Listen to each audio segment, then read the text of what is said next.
Welcome, everybody, to 52 Living Ideas. Tonight is the Tao Te Ching. We'll be continuing with verses 44, 45, hopefully 46 and 47.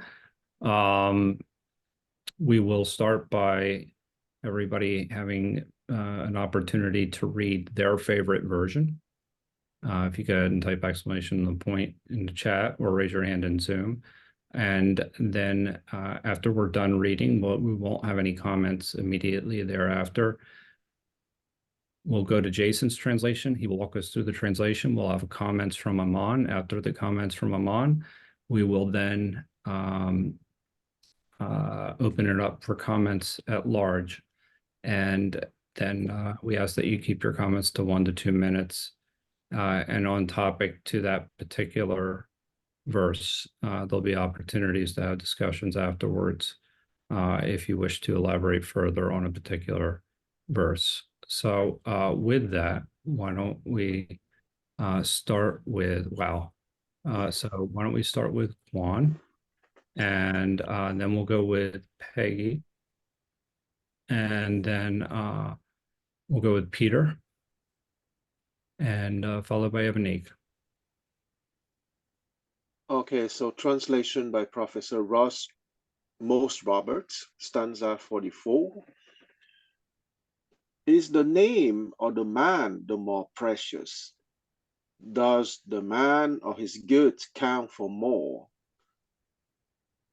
Does the gain or the loss bring more pain? Extreme economies entail great waste, and excess holdings heavy losses. But the humbling is spared by few ones, a miscarriage by knowing the limits. Thus one can abide and endure.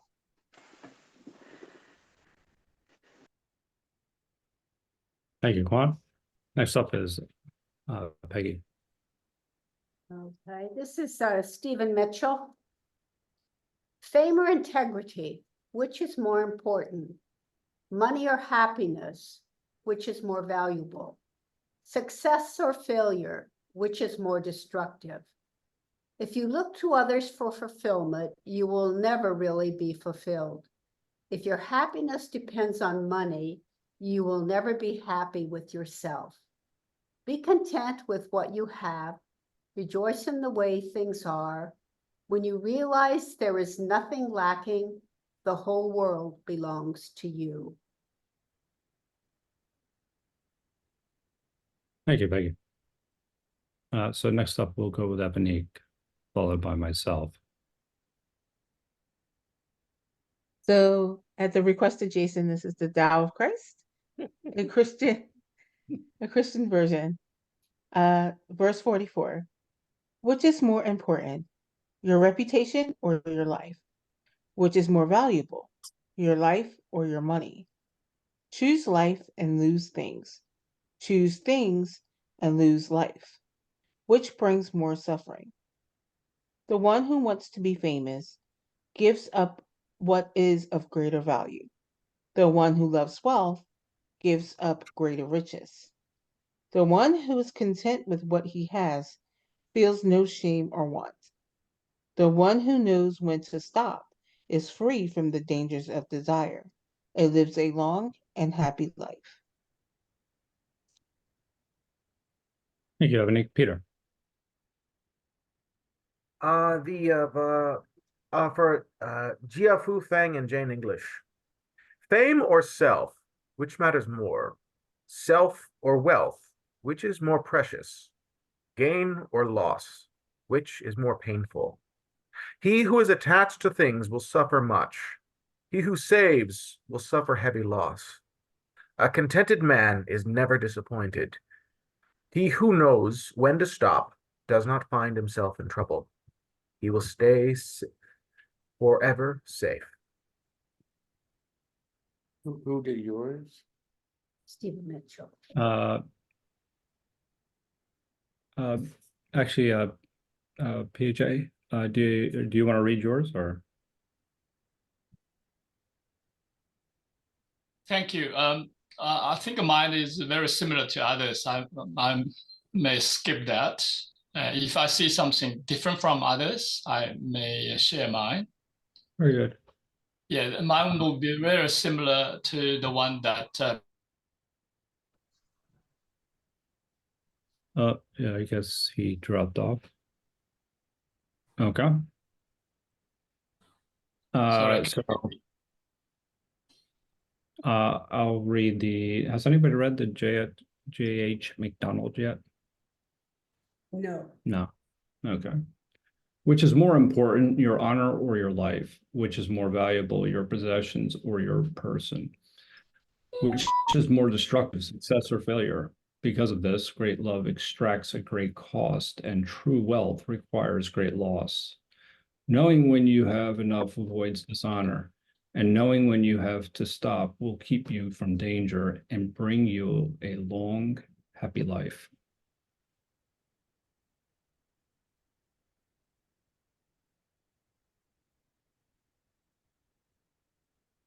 So from there, I will turn it over to Jason. Unless there's anybody else in the chat. Jason, did you want me to read? Yes, please. Okay. Just wanted, I'll read my copy. You can share yours. just 1 minute. Chapter 44. Aman, can you share your screen? For some reason, let me Yeah. see. Hang on a second.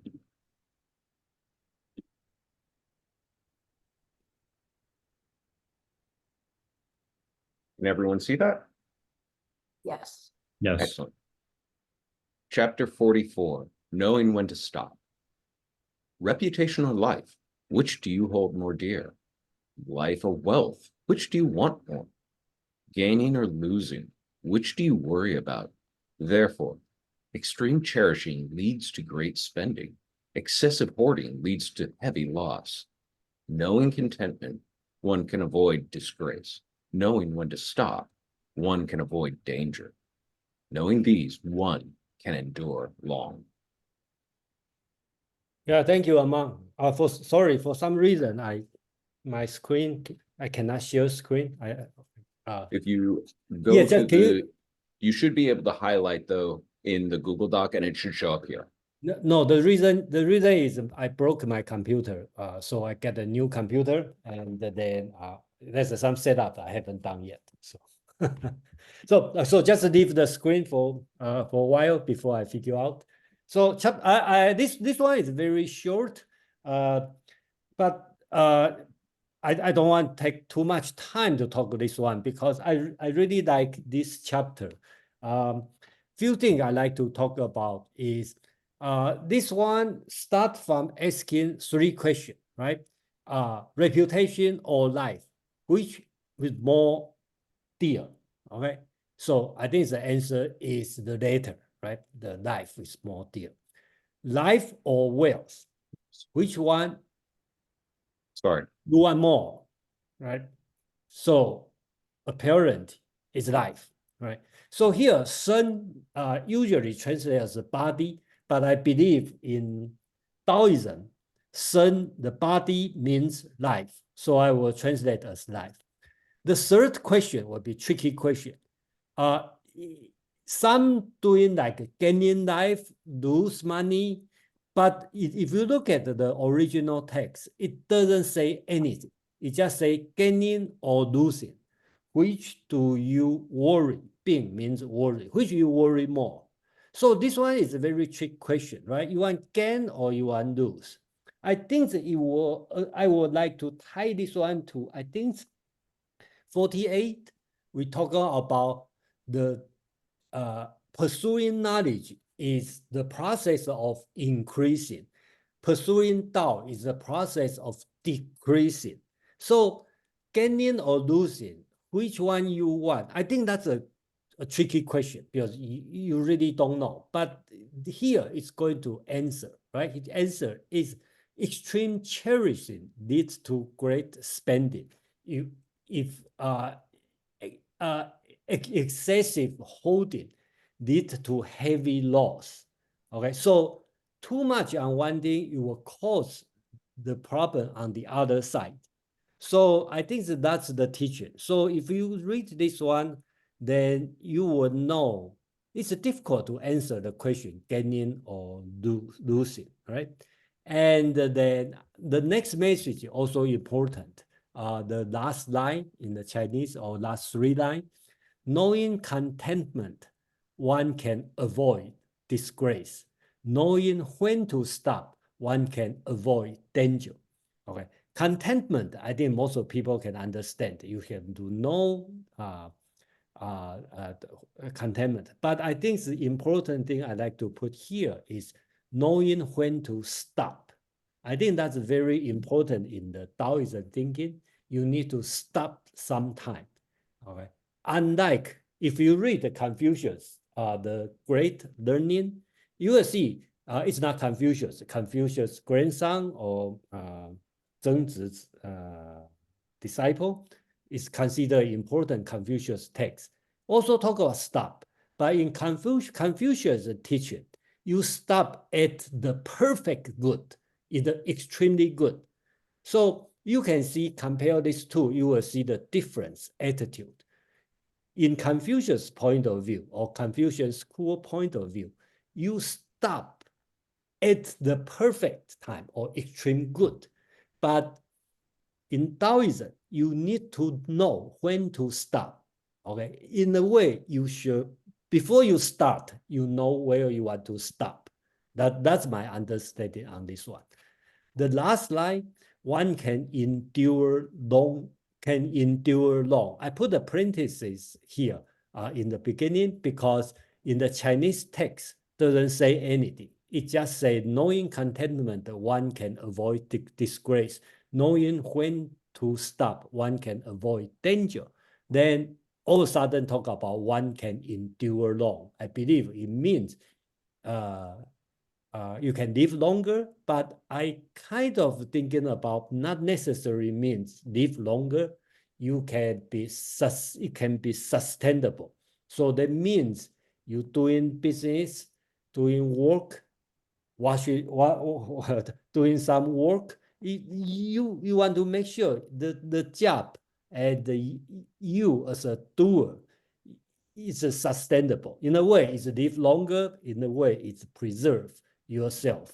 That's I need to say for this one. So Among, and then we go to comment. Yeah. Thank you. I'll stop sharing so I can multitask without disrupting the whole process.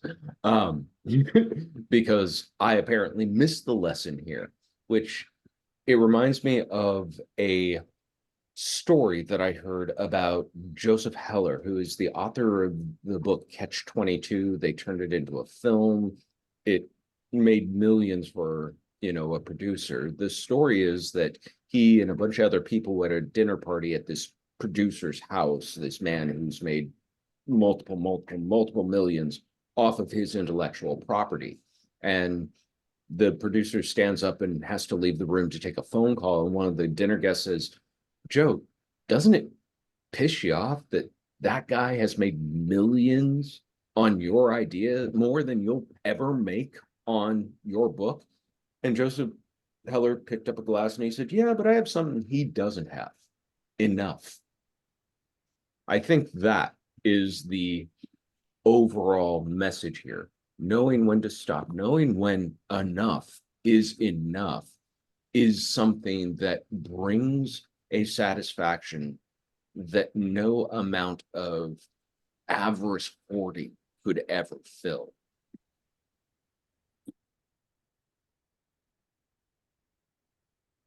Thank you, Aman. So now go ahead and type exclamation point in the chat or raise your hand in Zoom to comment on number 44. So first up, we have Peter, followed by Kwan. So I definitely do think that the central impact of this stanza is about asking what is enough, and for that being asked in the deepest parts of ourselves as a functional, rather than what is a right answer, what is our relationship towards prudence, towards this idea of where do we draw the line? And all different people in life will try to say, you should draw the line here, you should draw the line there. And I think it is important that we figure out, based on the depth of our honesty, where that line is now and where it could be later. And I think it is that sense of this idea of, in the Greek idea of nothing to excess, that what does it mean to have too much or too little of something in regards to the balance about what we most care about. And I do think that is important, this idea of we always have limitations on all of our cares, because to go overboard on any one thing, even if it may seem to be a good, may lead towards, as the stanza talks about, being too attached to a thing. Even if we think it is a good thing, it ends up being its own path to hell in relationship towards coveting it, trying to protect it, trying not to lose it, and then the detriment of losing it. So I think it is that type of grasping, holding, maintaining that it's easy to try to justify that to a good object, to a good attachment. And I do think that in and of itself, it is still goes into this way of more, and justifying however noble that greed. And I think it is important to, I think what is the standard asking is to reflect on, what is enough, when is enough, so that we can start beginning to explore where satisfaction will come versus always holding out, because we can just become addicted to any object.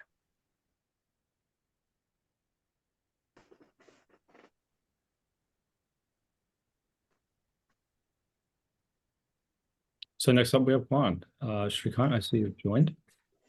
And I'm tempting to make you co-host now, but what's the order of people now? you're seeing them right now. And, Okay, very good. So Ebony, go ahead. Thanks, Joe. I think Quan was next. Quan was next. Quan, go ahead. Yep. All right. So what I wanted to say that in stanza 44, you have 3 questions and you have kinds of 3 answers. But I would say that the last, the 7th line is interesting because it is stating by knowing the limits. And I would say that by knowing the limits can be answered at different stages of epistemological development precisely. Because it is quite well known that in the psychology of investment, for example, and here that is what I would call the most basic answer and not very evolved in inverted comma.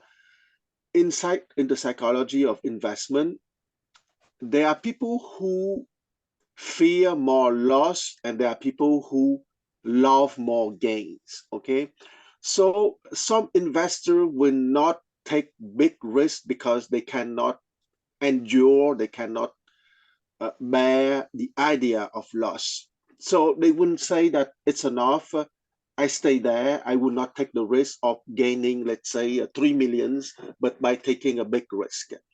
So here you have a kind of enough that is motivated by fear. That's a kind of knowing the limits. And it's not wrong, okay? It's better for someone to know his limits and that person doesn't want to lose rather than to hope maybe to gain. That's I would say one stage, one epistemological stage of knowing the limits. The other possible answer for knowing the limits is that is more advanced, if I may say so, is that when the person found the diamond in his pocket. Okay, I think that you all know that metaphor that the masters of meditation gave to everyone since centuries, if not millennia. That metaphor, the diamond is precisely the pure awareness or the pure being. But as long as you did not get the diamond in your pocket, well, you will still want the power, the riches, and the reputation, and etc., etc. And in your pocket, meaning that you forgot that it's there, but one day you found a diamond in your pocket almost by accident. So by knowing the limits, it can be in the animal kingdom, fear, and that's okay too. I think I'm not judging anyone. Okay, I think that someone knowing that he would not want to go further because he is fearful, it's very okay. And knowing the limit by discovering the diamond. The other thing also that I want to make a comment is about Sun Tzu. Okay, the famous philosopher of the 3rd century BCE, who was the teacher of Han Feizi and of Li Su. Li Su being the advisor of the first emperor of China. That Sun Tzu was very famous because he think contrary to most Confucianist philosophers that the nature of man is bad and is not good, contrary to most Confucianist philosophers. But what is interesting here is that that Sun Tzu has an interesting interpretation concerning that stanza. Okay, because in the writing of Sun Tzu, who borrowed heavily from Lao Tzu, but for purposes opposite to Lao Tzu, one finds a sense of productive power, making the self-limiting economics of Mozi and Lao Tzu seem obsolete. So for Sun Tzu, the human economy is not antagonistic to nature, but rather creatively integrates itself with nature, drawing upon nature for expansion and improving nature in the process. The final object of Sun Tzu's philosophy is the conquest of the 10,000 things, okay? Because often for those who don't know Chinese philosophy, they would make the Chinese comparison between Chinese philosophy and Western philosophy by saying that Chinese philosophy is more for espousing nature and Western philosophy is more for conquering nature. Well, it's not true, okay? Because in Chinese philosophy, you have a major philosopher called Sun Tzu, who was for conquering nature, but in a harmonious manner. So Sun Tzu's philosophy is the conquest of the 10,000 things, a conquest that envisions their use for human beings rather than their own independent self-development. Of course, Lao Tzu would have pulled out his hair for that kind of stuff, but once again, it's a sub-development of that stanza. I stop here. Thank you, Kwon. Next up is Evanique, Peichi, Nick, and Cho. Evanique. Yeah, when we were reading this, the first thing I thought about is, first thing I think you have to know, what do you want for your life? Like, what is your purpose? What are you living for? And that helps you make those decisions that, they're asking you to make in this passage, which is, to judge what is more important in your life. For some people, reputation is more important than their life themselves. Like, their reputation is who they are, their character. So would they rather have their character or their reputation, or would they rather lose it? And I think the reputation is so hard because it's what other people think of you, but it's also your character in the sense that people who know you know who's the real you or not. And if it's someone you know well and they think, your character is bad, there's something off there. So that's what I was thinking with that. And then I was thinking after that about little choices that one makes in their life, because most people don't live life and be like, oh, I'm just going to go off the edge today and desire everything and, just not care about anything else. They don't want to go to that extreme, but it's the little choices. You make one small choice and one small choice becomes a bigger choice and a bigger choice, and then it snowballs. So I was thinking of that, and I was like, well, the little choices is what I think that Tao is really asking of us to make, and to think about these questions when you're making those choices, because they all ultimately build up to your life. The little choices is what is made up when you talk about, one's life. And then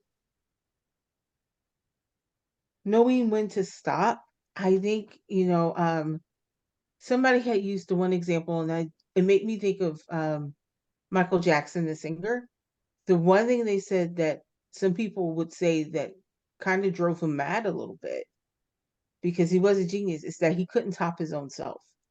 He was one of the greatest artists or greatest entertainers in the world.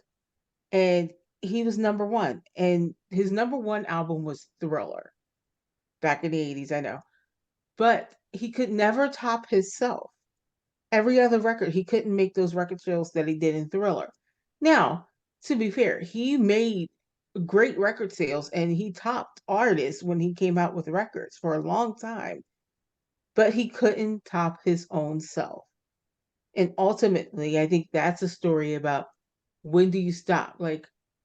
You know, when do you stop pursuing it, or when is enough? And I think that's a good question a lot of people brought up.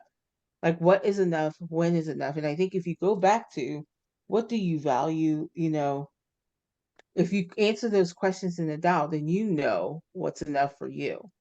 And it's different for everybody. So those are just some of my thoughts. Thank you. Next up is Peichi. Peichi, go ahead. Thank you.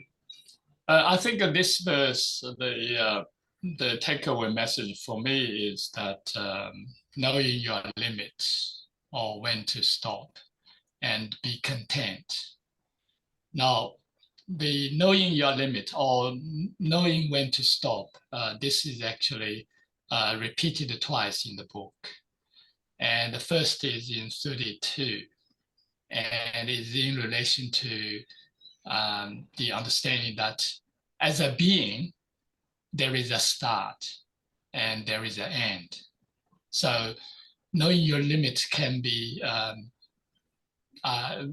infer that knowing when is your end. You have a limit because you have an end of life. And now the first paragraph about the questions is really related to that. Whether reputation or your body, whether your body or the material goods and the loss and gain. And the following line really clarify what is behind that question. Is that whatever you hold the most dear, it will cost you the most. So because you have a limit, so careful which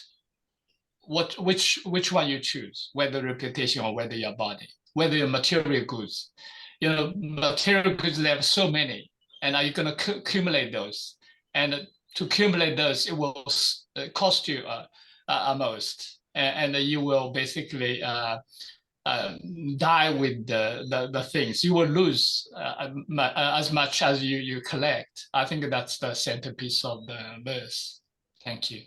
Thank you, Peichi. Thank you. It's a great observation. Thank you. Next up is going to be Nick, Joe, and David. Nick. Yeah, thanks. I want to follow up on Peter's reference to the Greeks.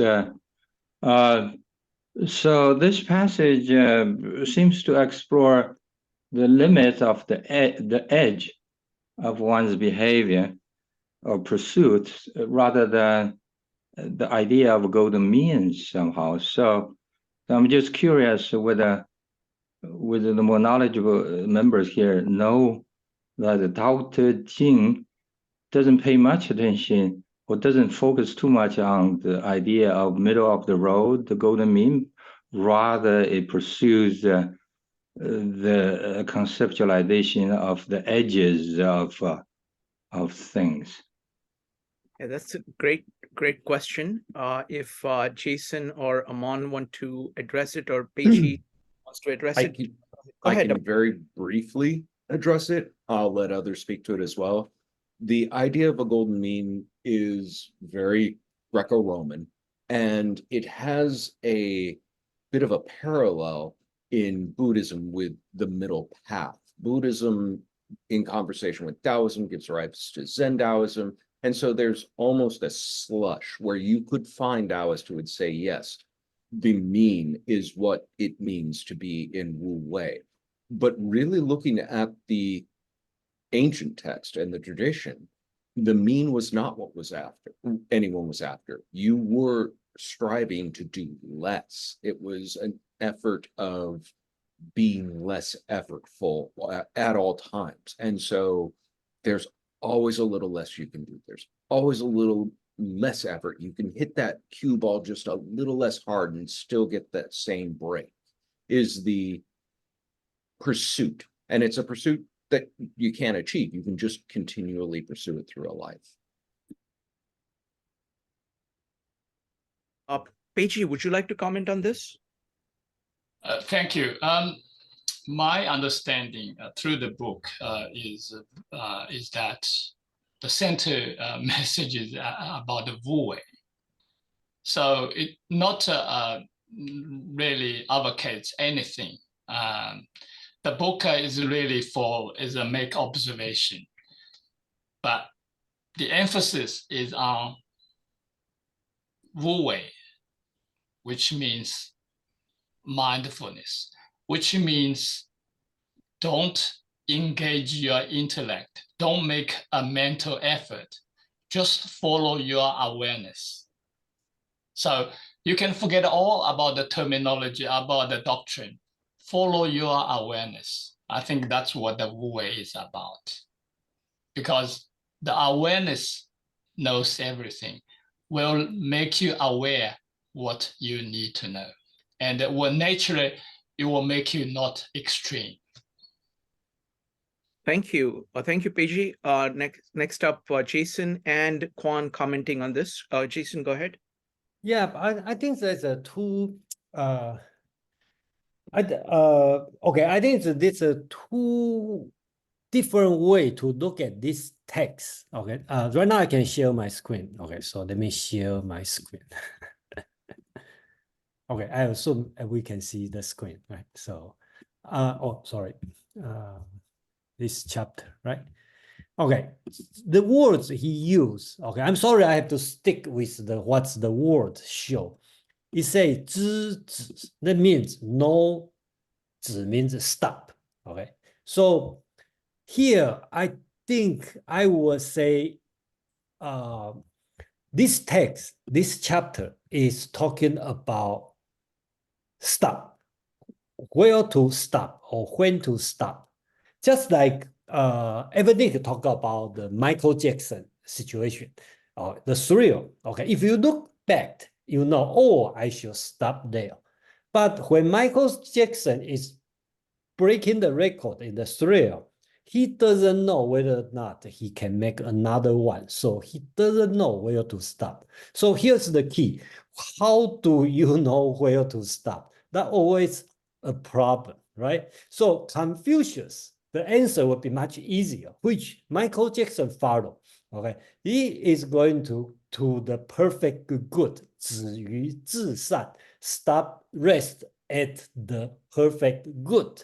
So he will keep pursuing until perfect, but unfortunately, we don't know when it's perfect.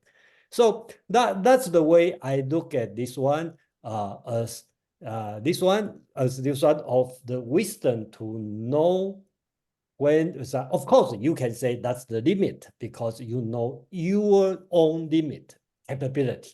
Okay, I think Peggy talked about this, right? Talk about your personal limit. So I know how much I can do, so I limit in some way. So that's another way to look at this same text. That's I like to say here too about how to interpret this text. But I just want to say the Chinese word to say is stop.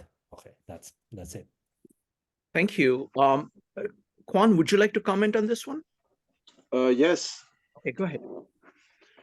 I would like to say that the Greek notion of medan agan, to be exactly in the middle, versus is rather reminiscent of the Ta Shui, of the great learning, when one of the suggestion was to balance your mind, if you remember. Okay, so the stages of the development of the epistemological growth, one of the stage is to put order in your daily life, to be sincere, to develop your understanding, but ultimately to balance your mind. And I think that the advice coming from the Ta Sui is much closer to the great Medan Agan, because that Medan Agan had political purposes as the balance your mind in Confucianist advice.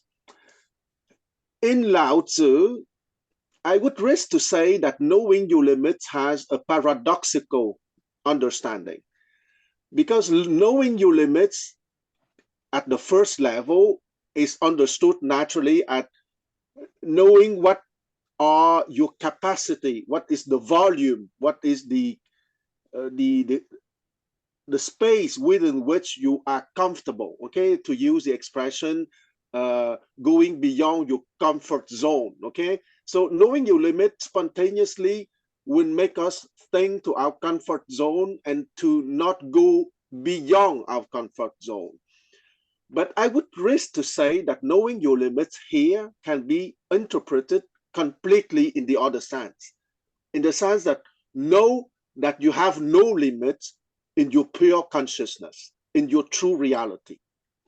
Okay, so, and I would like to finish by taking 30 seconds by reminding a story that everyone know, and please, Jason, don't accuse me to use Buddhism in a Taoist group. So, but the story is known by everyone. It's the guy who is just staying there, let's say, in a road, and you have a first person asking him, but what are you doing here? Are you waiting for a friend? The guy say, no, I'm not waiting for a friend. You have a second guy asking him, what are you doing here? Are you waiting for the rain? And he said, no, I'm not waiting for the rain. Maybe it's not for the rain, but I just invent, okay? And a third guy would say, but what are you doing here? Are you looking for your cow? And he said, no, I'm not looking for my cow. So I think that it's one of the anecdotes that illustrate perfectly the notion of Wu Wei, meaning just being and not absorb in an activity or a goal-oriented activity, as in modern psychology we say, okay?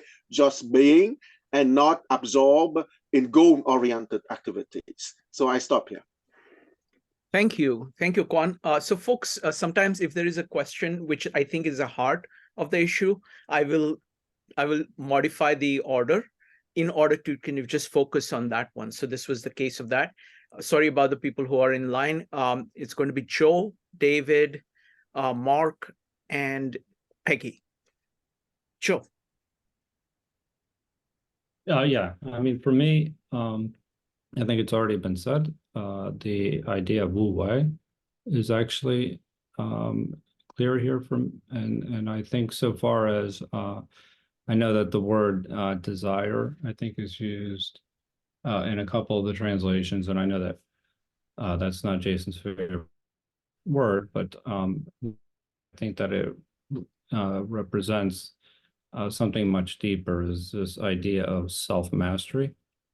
And so that by understanding yourself is that you kind of know when to pursue something and not to pursue something. And that is where the idea of prudence factors into this.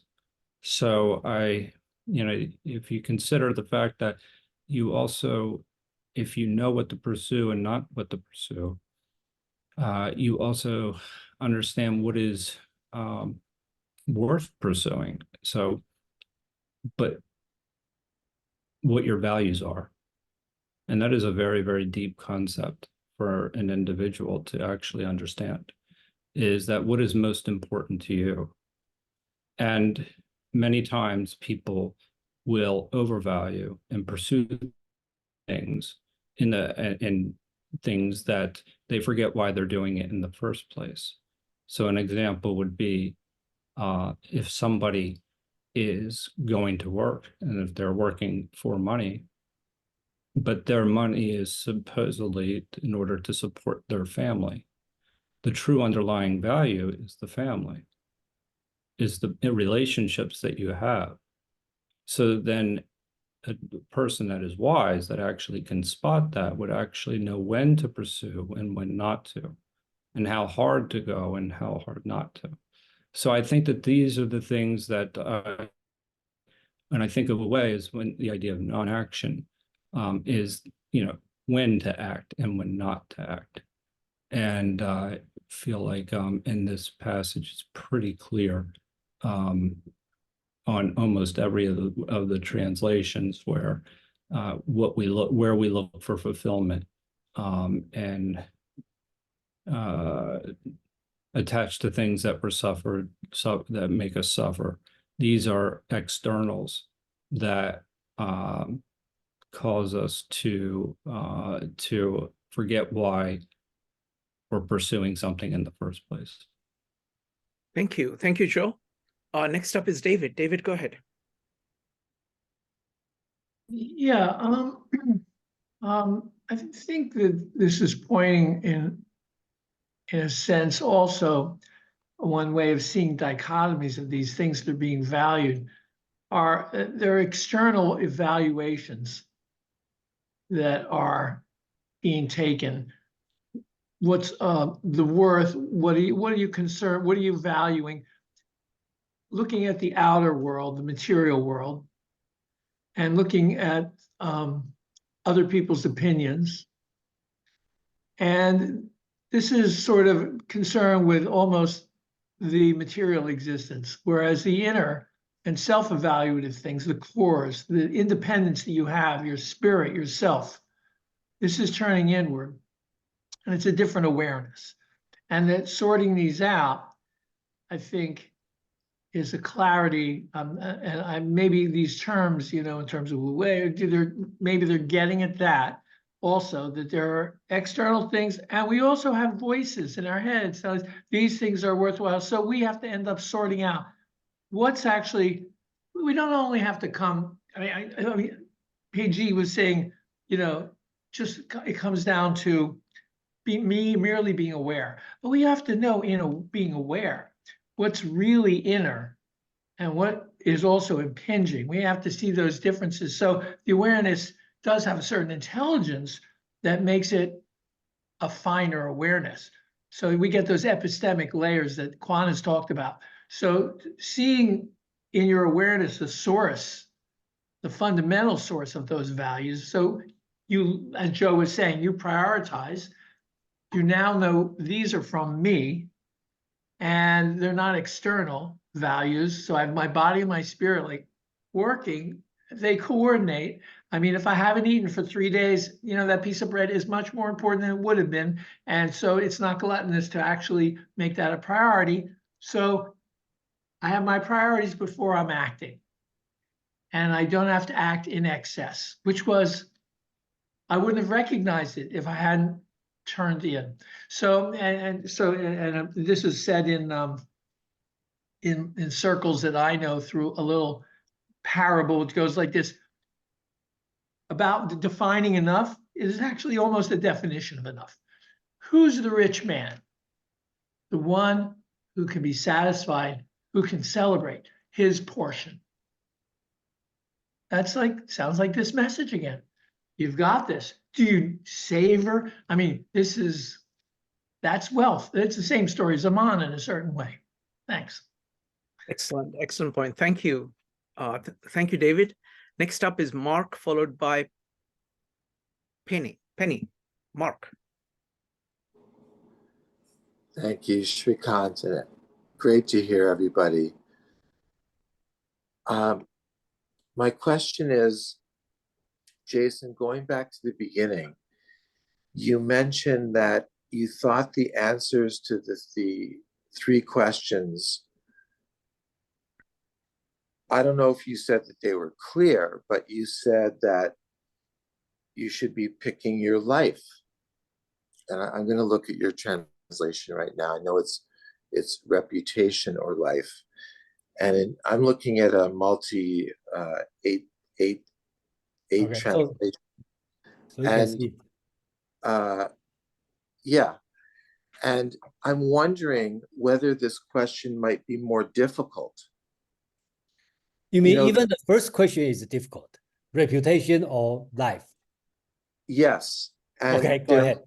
there may be times, I'm thinking of one Athenian who chose to defend his reputation and lose his life.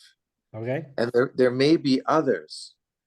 So I'm wondering, since chapter 43 ended with Wu Wei, whether finding our Wu Wei or being in harmony with Wu Wei or just being Wu Wei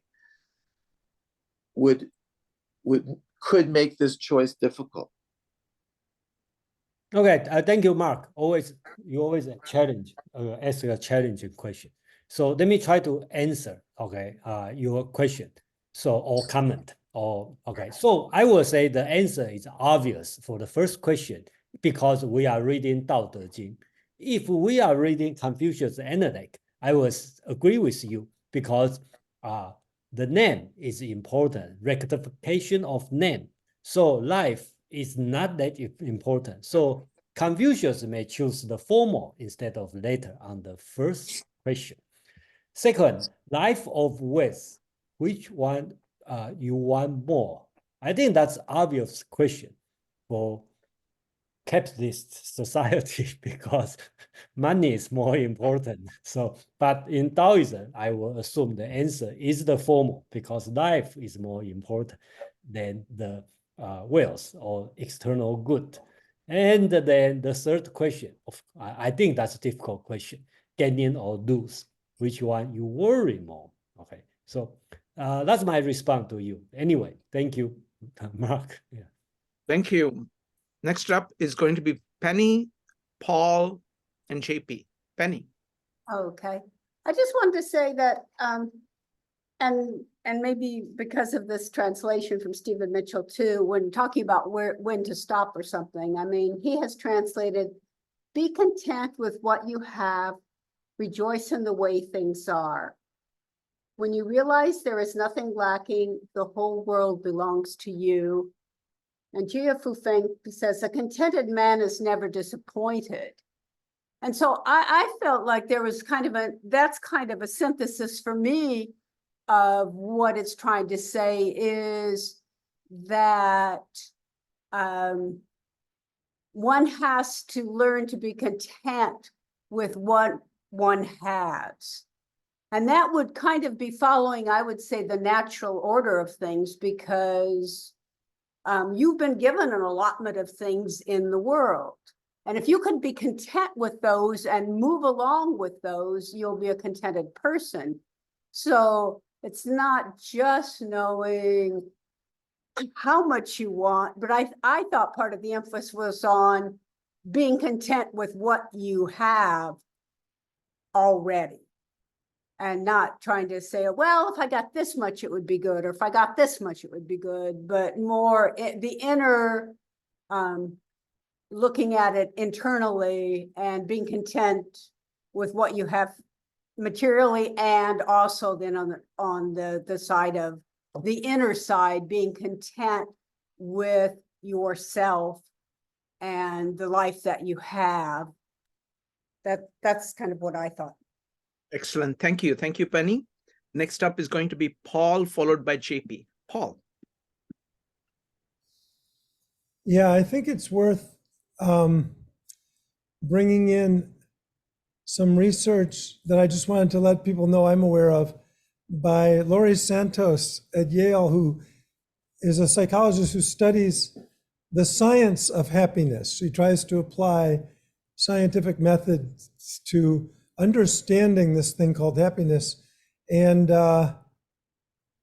it could have gone either way. Like there's a very persistent idea in America that you get more money, you're gonna be happier. I mean, no matter how much you read the sacred texts, people sort of have a feeling that's right. But her research shows that if you look at emotional well-being, concentrating on emotions, a person might evaluate their own life in some way that says, I'm a success if they have a lot of money. But once you're above the pure poverty level, it makes a huge difference when you're struggling for survival. But once you get into what we might call the massive middle class, you know, and then the income numbers go up, there isn't a correlation to emotional well-being, which is exactly really what this is saying. So it's kind of proven out. I just thought that was interesting. Well, at least some people would argue that modern research, social science research, supports this verse. Thank you. Thank you, Paul. So it'll be JP, and then we will go to the next verse. JP, go ahead. Hi, Shrikant. Thank you. You know, Shrikant, you know me a bit. I've been in some of these events. And Paul's here. He knows me a bit in some other ways too. And Evanique. And I know Joe and I have had a lot of personal conversations. He really knows me quite a lot. I realize fame isn't in those things which I want to call money or objects, but in how you reflect back to me who I am. My body or my life and my wealth and this. There's three me. There's a Tao me, there's I am me, and there's you are me. Because who you reflect back to me is who I get. Maybe some of you know I write poetry. Some of you may think I have horrible rhymes. Some of you may think it's very funny when I write my children's poetry and they're rook. And you reflect that back, and then that becomes who I am. I become who I am not on my own, my I am me, but that thou art me comes into existence, and I become this other person. It's an image of me that you're seeing reflecting back to me. What am I going to be content with? Who I am? Who you say I am or need me to be because I've been that person? Or is it just that Tao that's always in existence? And that's who we all are. And that's what I'm trying to understand. Thank you.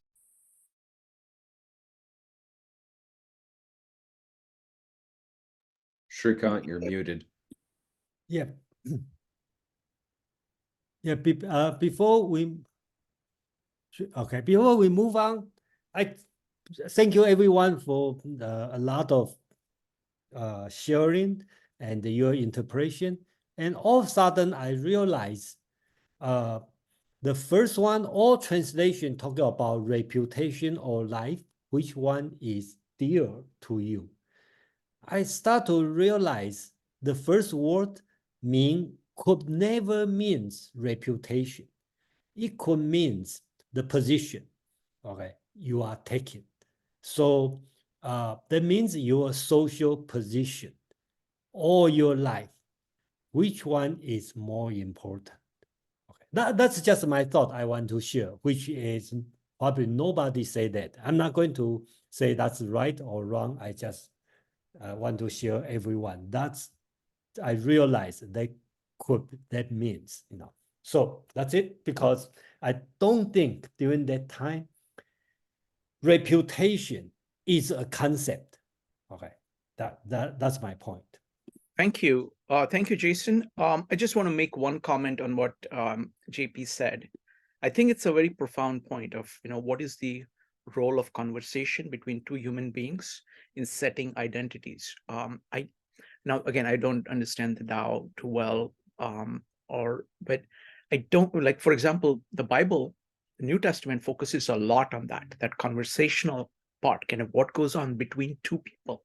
That conversation is at the heart of things. You know, even when you say word was with God, so it's like being face to face. That's a very large part of the biblical tradition. So I don't know, you know, there's so many interesting questions that come up that everybody brings up. So this is one of the questions that we will discuss at some point. Next up, we'll go to Allison, and then folks, we're going to go to number 45 because we are past the hour. Allison, go ahead. I was just watching a show on this female narco named Griselda Blanco, and she was a big like drug lord in Miami in the 70s and 80s. And it was very interesting because there's this point where the other you know, narcos were all trying to get her out of the business, and they offered her $15 million to leave, and she refused. And it wasn't like, it was kind of interesting that her, in a way, her obsession with her reputation and the fact that she was the only woman who had ever done that, and that became more important than, you know, her life, because they were saying your life is going to be in danger if you don't bow out. You can bow out, you can, and you know, eventually she was caught because she just kept going. But it's kind of interesting that, you know, how the ego wants to just keep going and going and going, even when it's not safe at all, and there's an easy way out. But it's very interesting that, you know, watching this thing about these narcos is exactly, you know, what we had in the Tao. It's interesting. Thank you, Alison. All right, folks. So now we are on to number 45. Would love to hear you guys read translations that you like. So go ahead and type an exclamation mark if you'd like to read a translation. We'll start with Peter. Peter, go ahead. Jiu Fu Feng and Jane English. Great accomplishments seem imperfect, yet it does not outlive its usefulness. Great fullness seems empty, yet it cannot be exhausted. Great straightness seems twisted. Great intelligence seems stupid. Great eloquence seems awkward. Movement overcomes cold.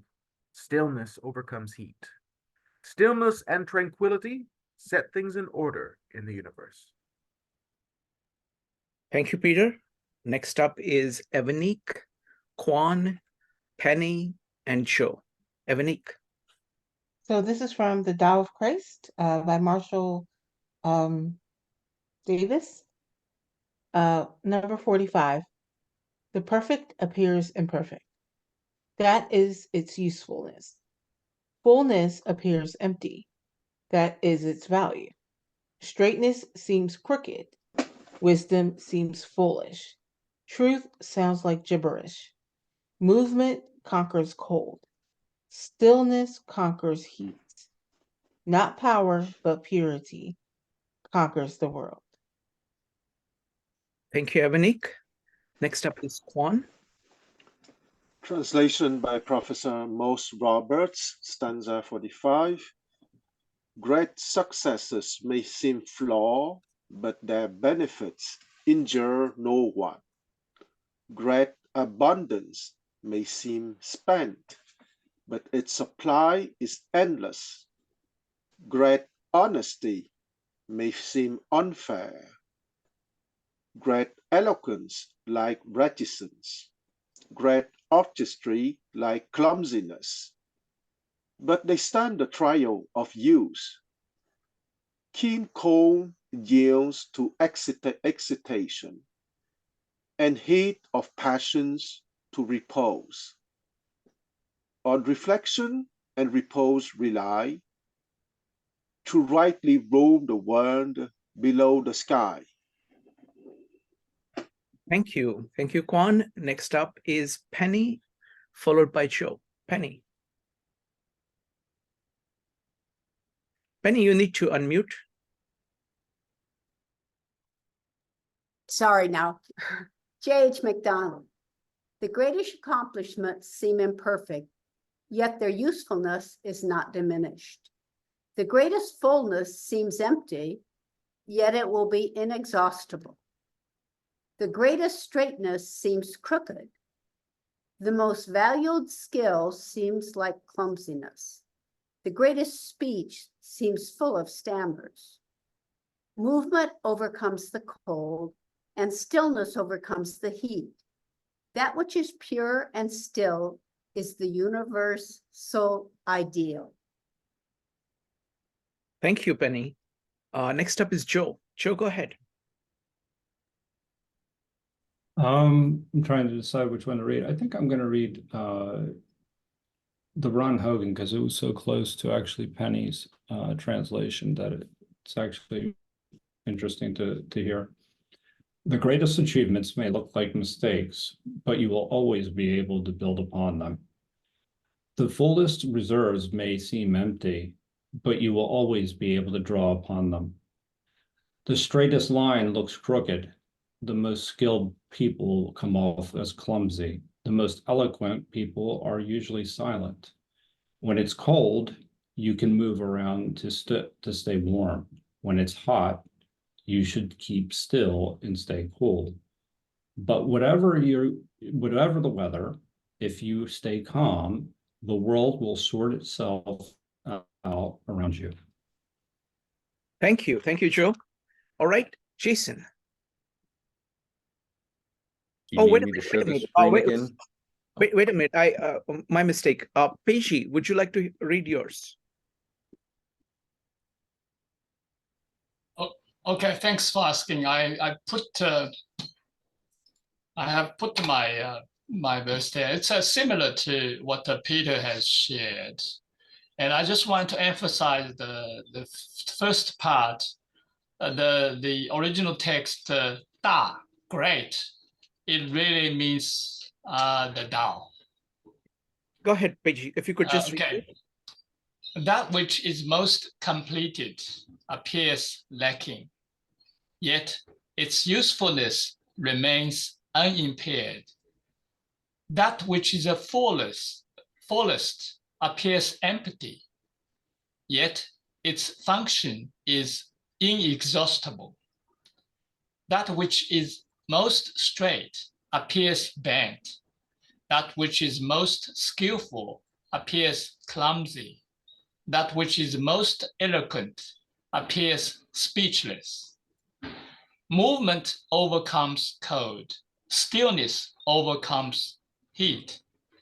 Clarity and stillness embody the natural norm of the world. Now, just give a quick the explanation about the verse. It's talking about the way of the heaven, and because through the way of heaven, the universe, you will know the way of Tao. So that's why the first part and the second part seems not so connected when it comes to movement overcomes code, things like that. Thanks. Thank you. Peji, what we'll do is that in the future we'll just read the poem and we'll do all the discussion of the poem after Jason and Amon's translation. Let's follow the same format. I think it works really, really well. Yeah, thank you. Jason, go ahead. Amon, you want to read, please? Sure. Chapter 45, Clearness and Serenity. The great accomplishments appear incomplete, but their functionality is flawless. The great surpluses appear empty, but their functionality is inexhaustible. The great straightness appears crooked. The great skillfulness appears awkward. The great arguments appear inarticulate. Coldness overcomes heat. Serenity overcomes tumult. Clearness and serenity are the way to govern the world. Thank you, Amon. First, I forget to mention, I always put the title on that. The title that's always the two Chinese words. I didn't do that. I'm not sure who did that. Could be Wang Bi. Okay, somebody know, please let me know. Somebody put the title on each chapter. Okay, traditionally the title. And sometimes I disagree, but do you know who? Kwang? Yes, you're right, Jason. It's Wang the Bi. famous Wang Bi who lived only 23 years, but make a big difference in Chinese civilization. I know, yeah. Okay, so he put that. So I also try to translate the Chinese word, okay, through the title. So to me, it's kind of important. So this one, my reading could be different than most of the translator, okay, or interpreter, because I see this word 天下 under the heaven. So whenever I see 天下 under the heaven, I will see this one is talking about politics, is teaching the ruler how to deal with this world. Okay, that's my position, because I do see 天下 under the heaven means the political world. And the heaven and the earth means the nature world. So this one, to me, I like this one a lot. Okay, so first few things talk about, I think that is similar. It's no surprise. I assume everyone sort of expert or know thing about Taoism. The great accomplishment appear incomplete, but the functionality is flawless, right? And the great surpluses appear empty, but the functionality is inexhaustible. Okay, here, I think most of translation in the book doing empty. But I just want to tell you, if you know Chinese word, in the whole Tao Te Ching text, there's no Chinese word called "空," which is empty. There's no this word. And the word here is "chong." Remember, if we 2 chapters ago, last week, we talked about this word "chong" as immerse. So let me explain one more time. This word is being used as empty in Tao Te Ching. Because this word means, if you can see what Peggy holding, that's like a cup, right? So that's inside. Okay, so like a small cup, the inside is empty, right? So he showed everyone that's an empty inside. So that's the concept of empty. So I kind of like to separate the emptiness of Tao and the emptiness of Buddhism. Okay, emptiness of Buddhism, sunyata, basics is the talking about non-being, nothingness, this kind of emptiness. But in Taoism, they have wu as nothing, negation, non-being, right? But use chong, okay, this word as empty. But this empty is just, it's not non-beings empty. It's like the cups empty inside. The purpose of empty is functionality because it's empty, so it's useful. Same as our room, which is empty inside, so people can live inside. So I hope I explained the difference of emptiness between Taoism and the Buddhism. That's the difference, because the Taoism emptiness is for its functionality. That's why it said the great surpluses appear empty, but the functionality is inexhaustible, just like the cup. You can drink wine, you can drink water, you can scoop the water from outside, you can do many, many things because it's empty. So that's the difference on that. The great straightness appear crook, the great skillful appear awkward, the great argument appear inoculate. I think that's only the different translation. The next slide. I believe if you pay close attention to your text, it's a little bit strange. So some scholar will put, I put a parenthesis here. Okay, the word order has been not correct. So people, I'm not sure which one should be right, but I will take this one, the one in the parentheses. Basically, it would be make more sense if you read this way. That means the coldness will overcome the heat, right? Cold overcome heat. Serenity will overcome the tumult. Okay, so the dynamic moving, if you know molecular, right? The heat is caused by the moving of molecule, right? So coldness will overcome the heat. The serenity will overcome the tumult or the movement.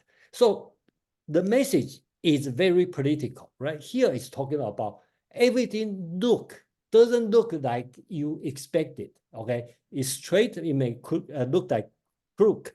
It's real skillful, may look awkward, right? So tell you that appearance is different than essence. Then you talk about the cold, the serenity can overcome something dynamic. So finally, talk about clearness and the serenity are the way to govern the world.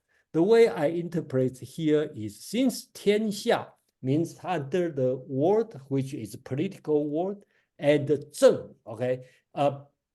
Because most of translator or interpreter will see this 正 as rectification, which is Confucian's understanding. But I believe this 正 is the same as the other 正, which means governing. Okay.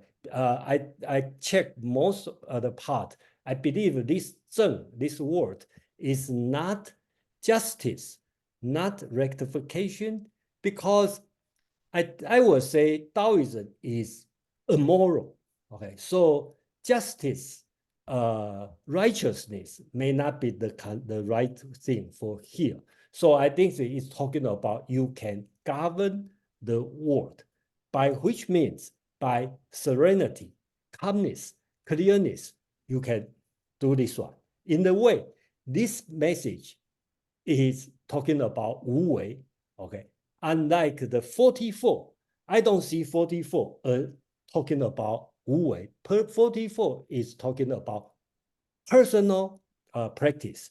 45 is more political, basic talk about Wu Wei, so you can govern or in charge or take care of the world. How does this part, the political part, connect with the beginning? So that's typical Taoism or Tao Te Ching logic. Tell you about the natural world or metaphysical idea, then drop what they want to teach. And especially on the second part, the third part, it's very political because it tells you that's the way to deal with the business or politics. So I stop here, and Aman, please. Thank you, Jason. Yeah, I'm very proud of our translation here. This one, I especially like the end because you retained those terms, coldness, overcoming heat, which is pedantic, but it's one of those things where every other translator is very, very eager to tease out other meaning for that and find a more cryptic way or a way that better it reflects their interpretation. I loved that interpretation of frigidness and fervency. I was so tempted to not suggest going with the cold and heat, but I liked that you retained it in the parentheses because I do think it is it makes it much clearer. And when you actually read some of the other translations, or if you read it both ways, first thinking frigidness overcomes fervency, to a lot of us, especially contemporary readers, that would seem sort of awkward, odd, but it fits with the rest of the stanza because what this stanza is driving at is to instruct someone to violate their own expectations. Take what you expect to be the case and invert it. You think great accomplishments happen because of X. Really, it's Y that is responsible for it. You think that, all of this will get you means. Really, what will is letting go of these expectations. When you really get the valuable thing, it'll appear crooked. It'll appear awkward. When you hear real good advice, it may seem inarticulate, kind of like me teaching a class before the coffee hits my brain. Sometimes genius comes out of there, and other times it sounds great up here, but not so much out there until I re-say it. So this whole chapter is about instructing the person, the princeling, who is the target audience, to violate their initial expectations. And you would expect fervency, action, vigor to be what sees you through the day. We're actually told that now. But Lao Tzu really drives home a fundamental metaphysical point that endures all the way through to action, which is entropy. It's a law. It's going to win. Don't think that your, can-do attitude is always going to carry the day, because really entropy is a law. But what does that teach us? It teaches us that stillness, serenity, peace and quiet are the way to be a good leader. Because if you have someone in charge who is engendering peace and quiet from the top. It lets everybody else in the world get on with it. If they're too noisy, if there's too much tumult at the top, there's no peace and quiet, and everybody spends their time staring up going, oh God, when's the next catastrophe going to happen? I really like this chapter. I like the way it was translated. I like sort of the synthesis that was made here. And yeah, that's what I will say about that. I'm excited to hear everyone else. Yeah, before that, one comment I forget to make about if you look at the Chinese word here, there's a lot of da, right? Da, da, da, da, right? That's all great. All right. So just like Peggy talked about, Peggy will interpret this one da as a Tao. I think he talked about last time or 2 weeks ago. Da as Tao. I just want to mention this interpretation. I heard this interpretation from one professor from National Taiwan University. Okay, because he studied the Southern literature. So Tao and the Da, they have the similar pronunciation. So he believed the sound of Taoism teaching is very important. So I believe he will agree with Peggy talking about Da is Tao. Okay, but here I still translate as the great, and a lot of the translation will translate as extreme or the most. Okay, and the reason is this, because the Da a lot of time can be read as Tai, which is the word with a dot underneath. So in the ancient time, these two words sometimes are interchangeable. So if you read as instead of Da, you read as Tai, okay, that means it's extreme. Okay, if it's extreme, so that means everything go extreme, there will be other way. But I will kind of disagree on this interpretation because it become not political teaching. Okay, that's pretty sure because I see the word 天下 as the under the heaven, which is political meaning, incarnation. So that's the reason. Okay, I stop here. And I did have one thing I forgot to say, and you're saying Tian Sha reminded me. I wanted to comment on that phrase and your interpretation of it. Excuse me, because I agree with you. It is a euphemism in a sense, in much the same way we could say our country, and it carries a certain weight and connotation, and everyone knows very clearly. But when we use a term like our land, we're still talking about the same thing, but we're choosing words that spin it a different way in the mind of the recipient. And so when you talk about 天下, all under heaven, or everything that is under heaven, it is a sort of euphemism for the governable world, the world that is within the realm of the emperor. But it is loaded language that has its own connotation. And so I absolutely wanted to bring that forward, because otherwise it's easy to say, where do you get governing the world from? Well, it's the same way, this land is your land, this land is my land. We could take that very pedantically, or we could understand, oh, there's context there. Thank you, Amon. Folks, would love to hear your comments. We're going to go start with Joe, David, and Peter. Joe. Yeah, I mean, I think that Amon and Jason captured much of what this is about, with the idea of how stillness and tranquility, and this is how people can lead. And I think that really think about this in terms of I like the way Amon had put it, where he said where something violates our expectations. And that's interesting because I think it is our preconceived notions that often cause many of our discomforts and many of our anxieties, that we determine what is good or bad based off of our preconceived notions, not necessarily off of what the actual act is.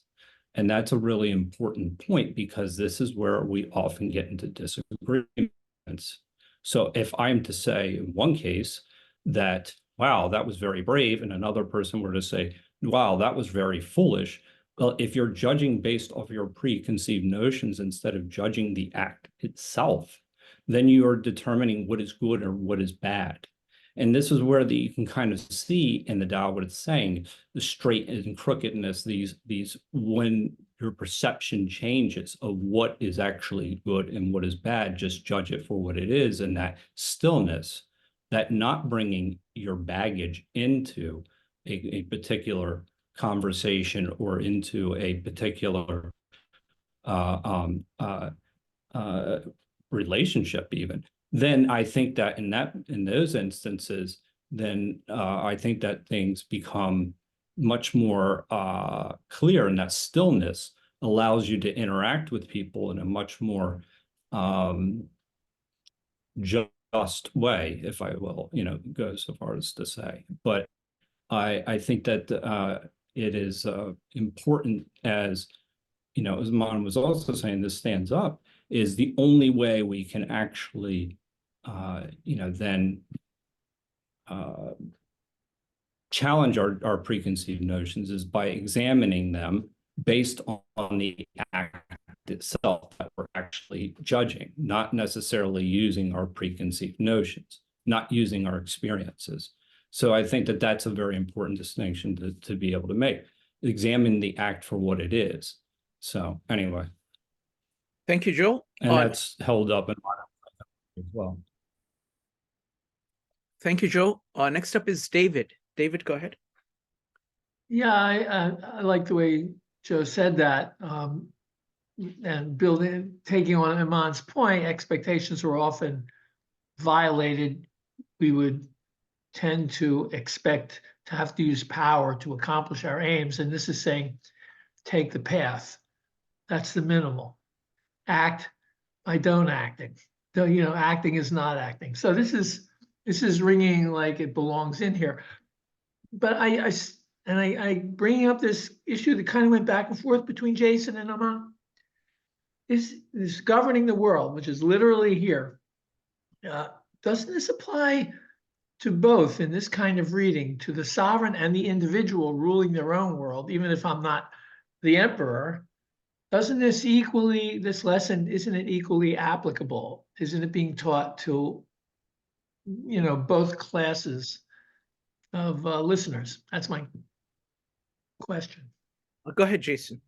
Yeah, I think that's an excellent question. But I believe all the political philosophy is not practical, right? So yeah, I have to agree with you. It's not practical. And the same as Confucius talking about virtue, ren, benevolence, all this one, filial piety or called xiao, can, if you are a filial piety a person, can you become the great ruler? That's a big question, right? But we can say that's the idea, their idealist, same as Plato's Republic, okay? Philosopher king. Is that real? Is that political? Is that practical? The same question, okay? But I think let's reflect their thinking. I think in 2 weeks, Huang in Saturday going to talk about the first dynasty or first major dynasty, Zhou dynasty in Chinese history. You will see since Huang and I working on the presentation, so you can see the ancient time is so peaceful, okay, because they have the king, they have a lot of feudal lord, everybody just and during Confucius' time and the Laozi's time, there's a lot of war, people try to fight each other. So they only thing, they don't know American, they don't know Greek, they don't know Europe, only thing they know is the past. They don't know Indian also. So they don't know it's the past. They say, past is a good time. Then they try to find the reason. Confucius will say, because old time we all follow the ritual, the benevolence, ren, 君子, the gentleman, we all have this. That's why everybody is peaceful. Okay, Laozi will say the different way because they practice Wu Wei. They don't bother you. They don't interfere people. That's why they are peaceful. I think they all come with their solution, with their limited information. Thank you, Jason. Next up is Peter, followed by Quan. Peter. I suppose I'm going to try to, a lot has been said, and I'm going to try to create a slightly different interpretation. And I do think it's important to focus on this idea of how things seem and taking that as face value in relationship to the twisted, stupid, and awkward in regards to our relationship with the Tao, rather than trying to see beyond it, trying to see the straightness instead of the twisted, trying to see the eloquence and not the awkward, and taking that as in regards to its most manifestation and treating it seriously. Because I think if we do say that the Tao is the eternal now, just as a hypothetical kind of definition, there is then the qualities of the now, right? For it is all filled with endless things that are twisted, stupid, and awkward. And that will always be in one form or another. And so as such, the ideas in our mind of these idols, these idea of these perfectly harmonious structures, this of complete eloquence, complete straight lines as such, trying to achieve that, conjuring all this fire to achieve that, endlessly trying to get rid of the edges, make a polished surface that is, perfect in every way, and endlessly trying to polish. I think there is that sense of what is the meaning of allowing that the twisted, stupid, and awkward are perfect in of themselves, like this idea of, going off into nature and seeing trees. There's almost no straight lines in nature. And so as such, could it mean to look at humans as being a part of nature in that kind of way, in regards to all of the complexity that makes up our own inner lives, as well as society and people?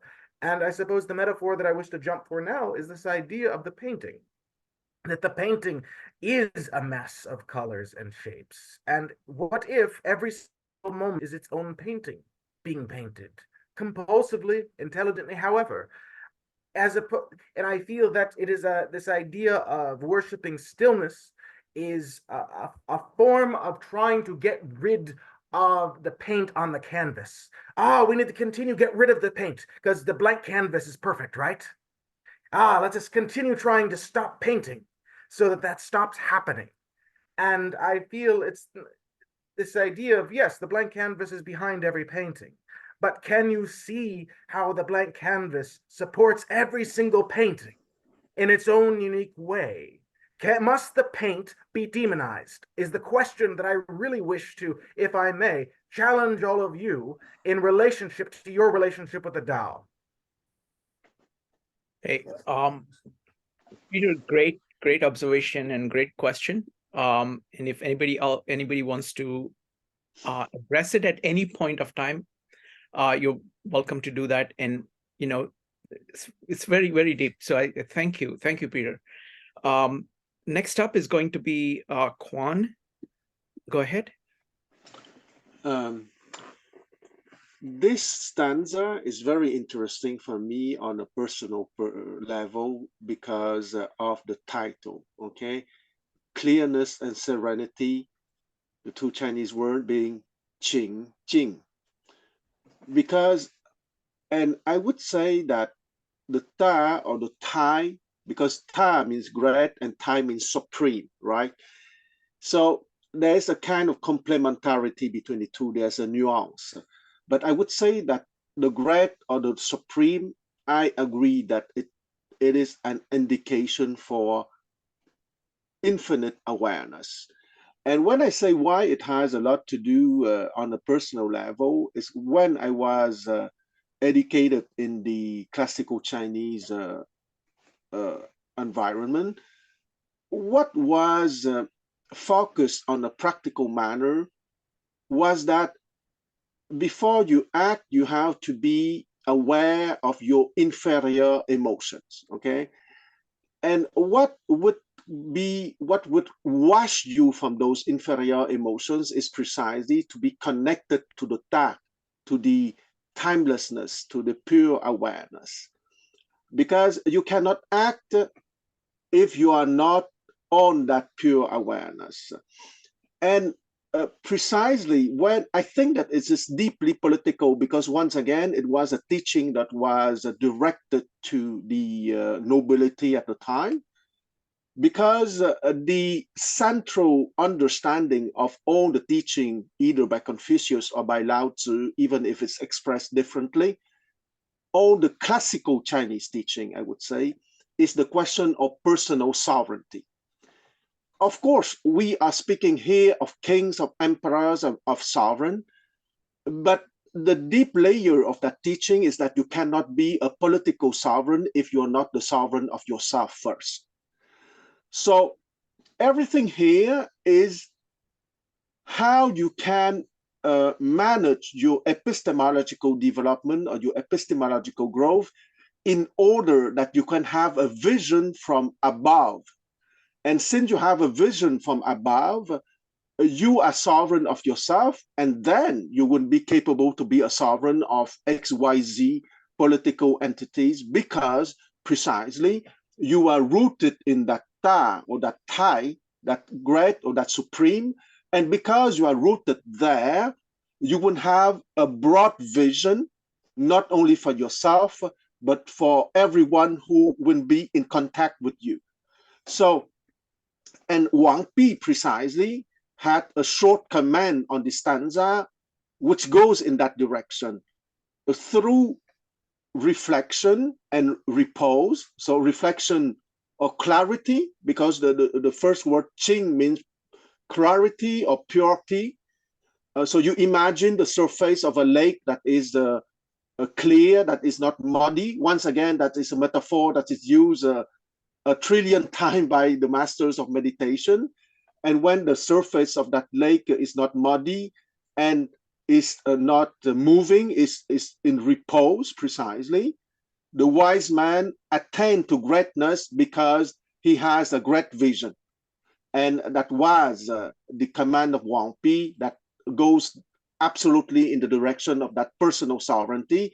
That is the absolute condition that you need to achieve before you can imagine to have political power. And I would take 30 minutes to finish.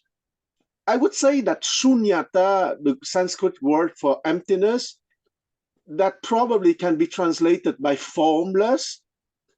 I agree with Jason's distinction. I think it's interesting, but I want to be a pain in the neck as usual for Jason. I would say that it can be also interpreted in the other way, because formless and emptiness in the sense physical emptiness, but allowing functionality, can be, we can have a rapprochement, because when you have a formless reality, it means that from formless reality, you can have many forms and many functions from that formless reality, basic substantial reality. And in the case of Chong, which is the emptiness because there's no water in the cup, it allows a space for functionality, but that space is the same space that the space of Shunyata, or formless. But here it's a theoretical discussion, and I think that Jason's distinction is still very interesting. I stop here. Yeah, Kwang, okay, thank you for the formless, but I just have to be picky. I think it's too Greek, so. Thank you. Aman, go ahead. Yeah, this conversation made me think a little bit about the direction I took the last time we did the Tao Te Ching, and how very often sort of the heuristic of where was the time and place and what was the audience was a major focus the last time. I wanted to steer away from that to contemporize this a bit about violating those expectations and knowing enough and being happy with it in real time. One of the things that I think absolutely drives my coworkers nuts is that I am not shy about telling them how much I make. That is something that you do not do in a business setting in modern America. But I just figure you should know what this institution is actually paying me for doing this. And that is something that makes a lot of people uncomfortable, but it also kind of humbles them. I don't make nearly as much as my contemporaries. And so when they see me working and then they're like, and you only make this much? Yeah, I do. I'm doing it for a different reason. It's not for the paycheck, obviously, but the paycheck is enough. When I'm making enough, like was it Paul who said it earlier that the science bears out there is a threshold. If your basic needs are being met and you are able to meet, then going after that next promotion, going after that's a rat race I have never could have any truck with. As a Taoist, it kind of sickens me. The other way that this plays out in contemporary terms is that I make exactly half as much as my brother. We are both homeowners. I loan him money. I don't know why.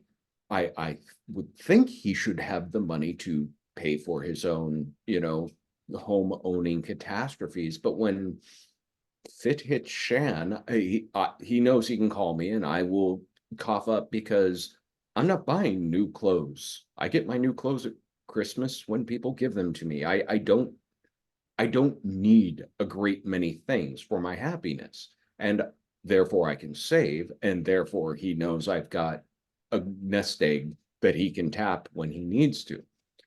I'm not horribly bitter about it. I just wish they'd stop buying curtains.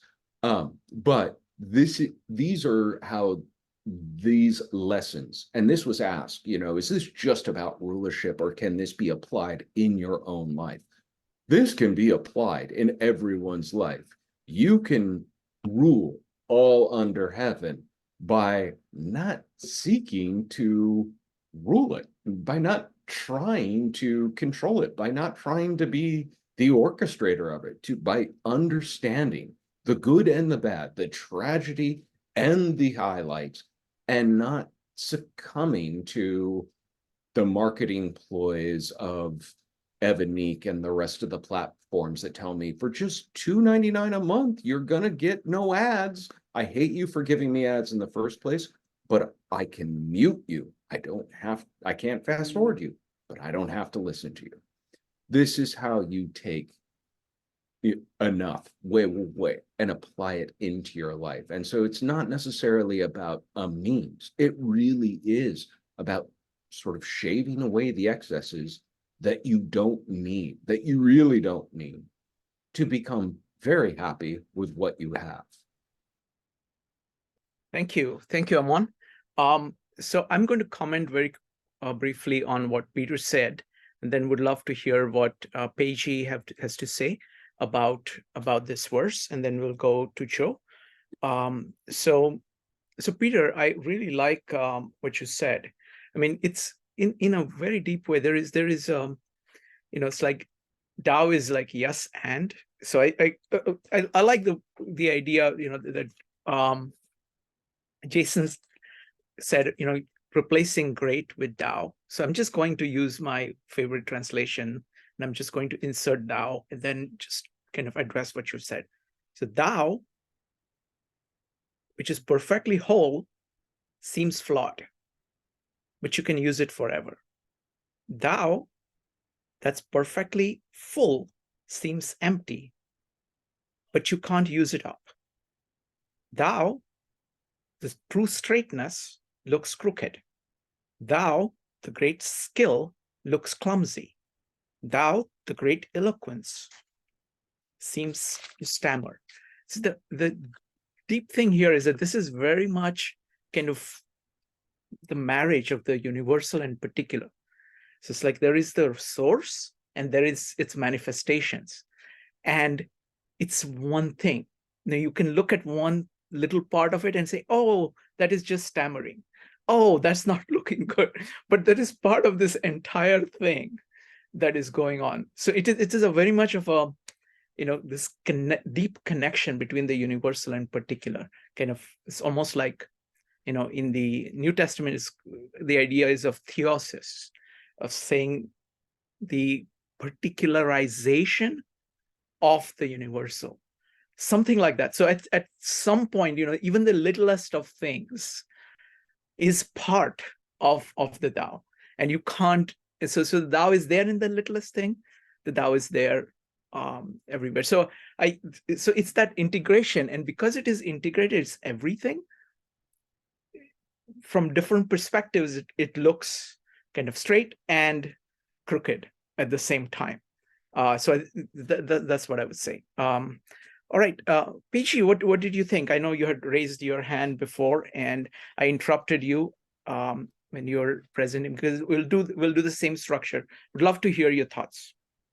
Thank you. I was there was some question raised in relation to me, so I thought I was gonna make a quick feedback, but I will take the opportunity now. Firstly, let me recap what I understand in the verse 45. Particularly in relation to the character, the original text, the Da, the great. Like verse 41, Da, here have a double meaning. One is a great, the other is a Tao. Now, it's not my interpretation at all. It is in the book, verse 25. Remember in the verse 25, when the Tao is being referred to the absolute, that which is constant, it also used another word to refer to the same thing, which is a great. Because there is no better words, I call it Tao. I call it great. So here, great indeed is it's referring to the same thing as a Tao. And what you have just talked about, Tao as a as a straight line, Tao as a as a completed, exactly fits the context very well. This is one thing. The second one, in relation to the original text, the character Chong, Jason had an explanation, made an explanation. And I just made me realize that I want to share with you. Now, that character in the book has been interpreted as empty in most verses. It appears at least 3 times. Now, the character today, we use it as feel. Now, if you look at the form of the character, they have 2 parts. The left part, the 3 dots, representing water, the liquid. The right side is the middle. So the character originally being used as a verb to describe you feel the liquid, particularly the water, into the middle. Now, when it's been used to describe a state, adjective, and I believe the ancient used that word to describe something need to be filled. Hence, the empty, empty. So someone, when say, the cup, you say, fill, to fill. That means this is empty. I think that's how the ancient used that character. And obviously, today, we have another word for it, another word for empty. So that's my sharing. Again, I think the whole verse is about talking the way of the nature, the way of universe, because the way of universe follows the Tao. So by knowing the way of nature, we will know the Tao, because Tao is beyond the words.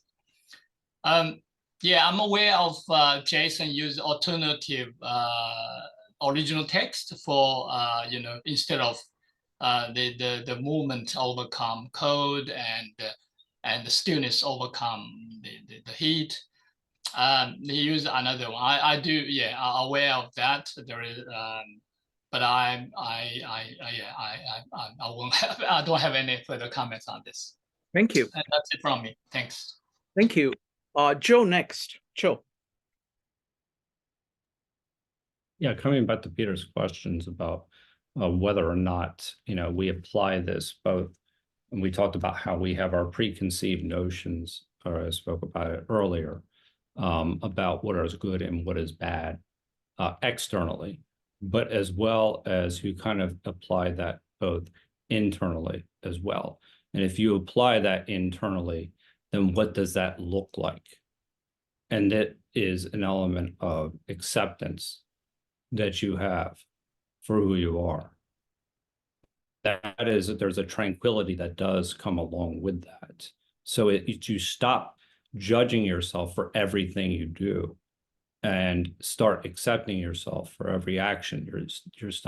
You're not carrying necessarily the idea of what is good or what is bad. You're just accepting things for what they are.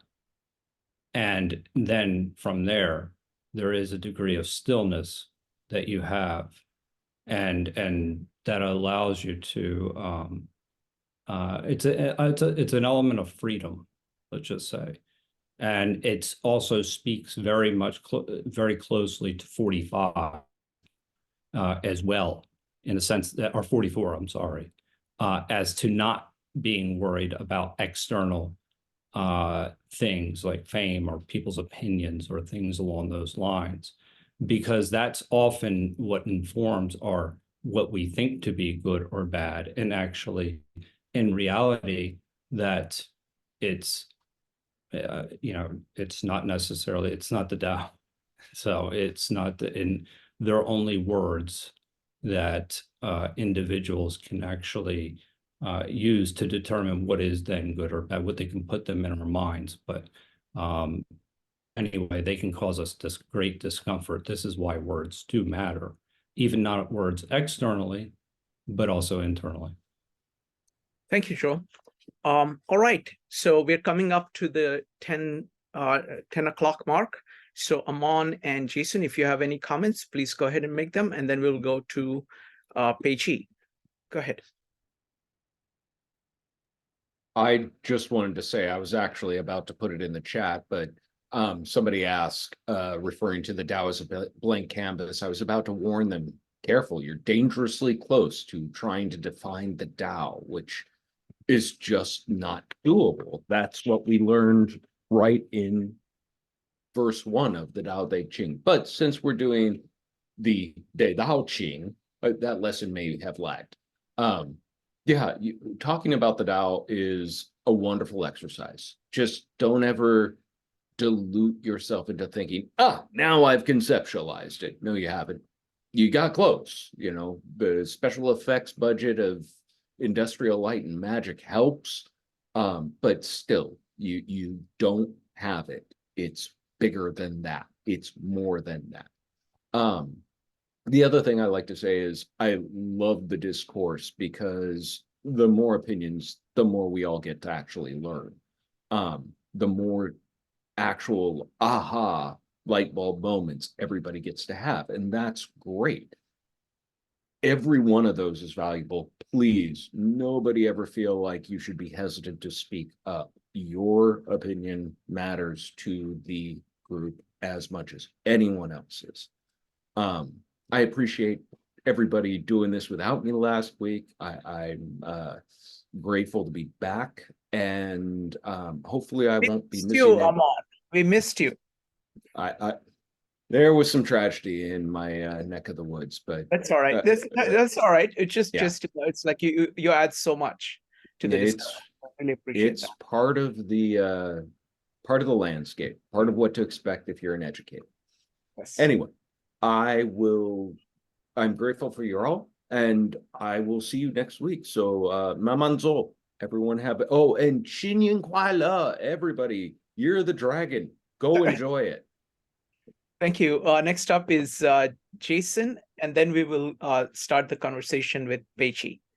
Go ahead, Jason. Thank you, everyone. It's always a joy to hear and to know everyone. And just like Armand said, every words everybody said, your opinion is great. Really thank everyone, because I constantly modify the translation. Everyone said sometimes influence me. Sometimes I just go against your opinion, but it's also considered as contribution. And I really also appreciate a lot of people, even some people don't speak anything, but I believe we will probably make some mark on the person. And you have any thought, really, really is welcome to let us know. And I believe everyone is learning. And thank you, everyone. And I will see you next week. Okay. Thank you, Jason. All right, Peichi. So, what would you like to talk about this time? Thank you. I will continue what I said last about the highlight, some of the things I found that is not being reflected in others' translation. And so let me share my screen. Go ahead.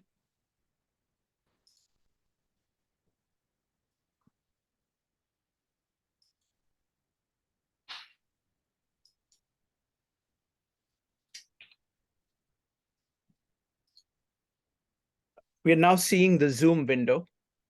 Yeah, okay, remember I mentioned about the verse 25, and I remember Nick mentioned about some people they use the original text to state that the man is also great rather than king. Man is also great.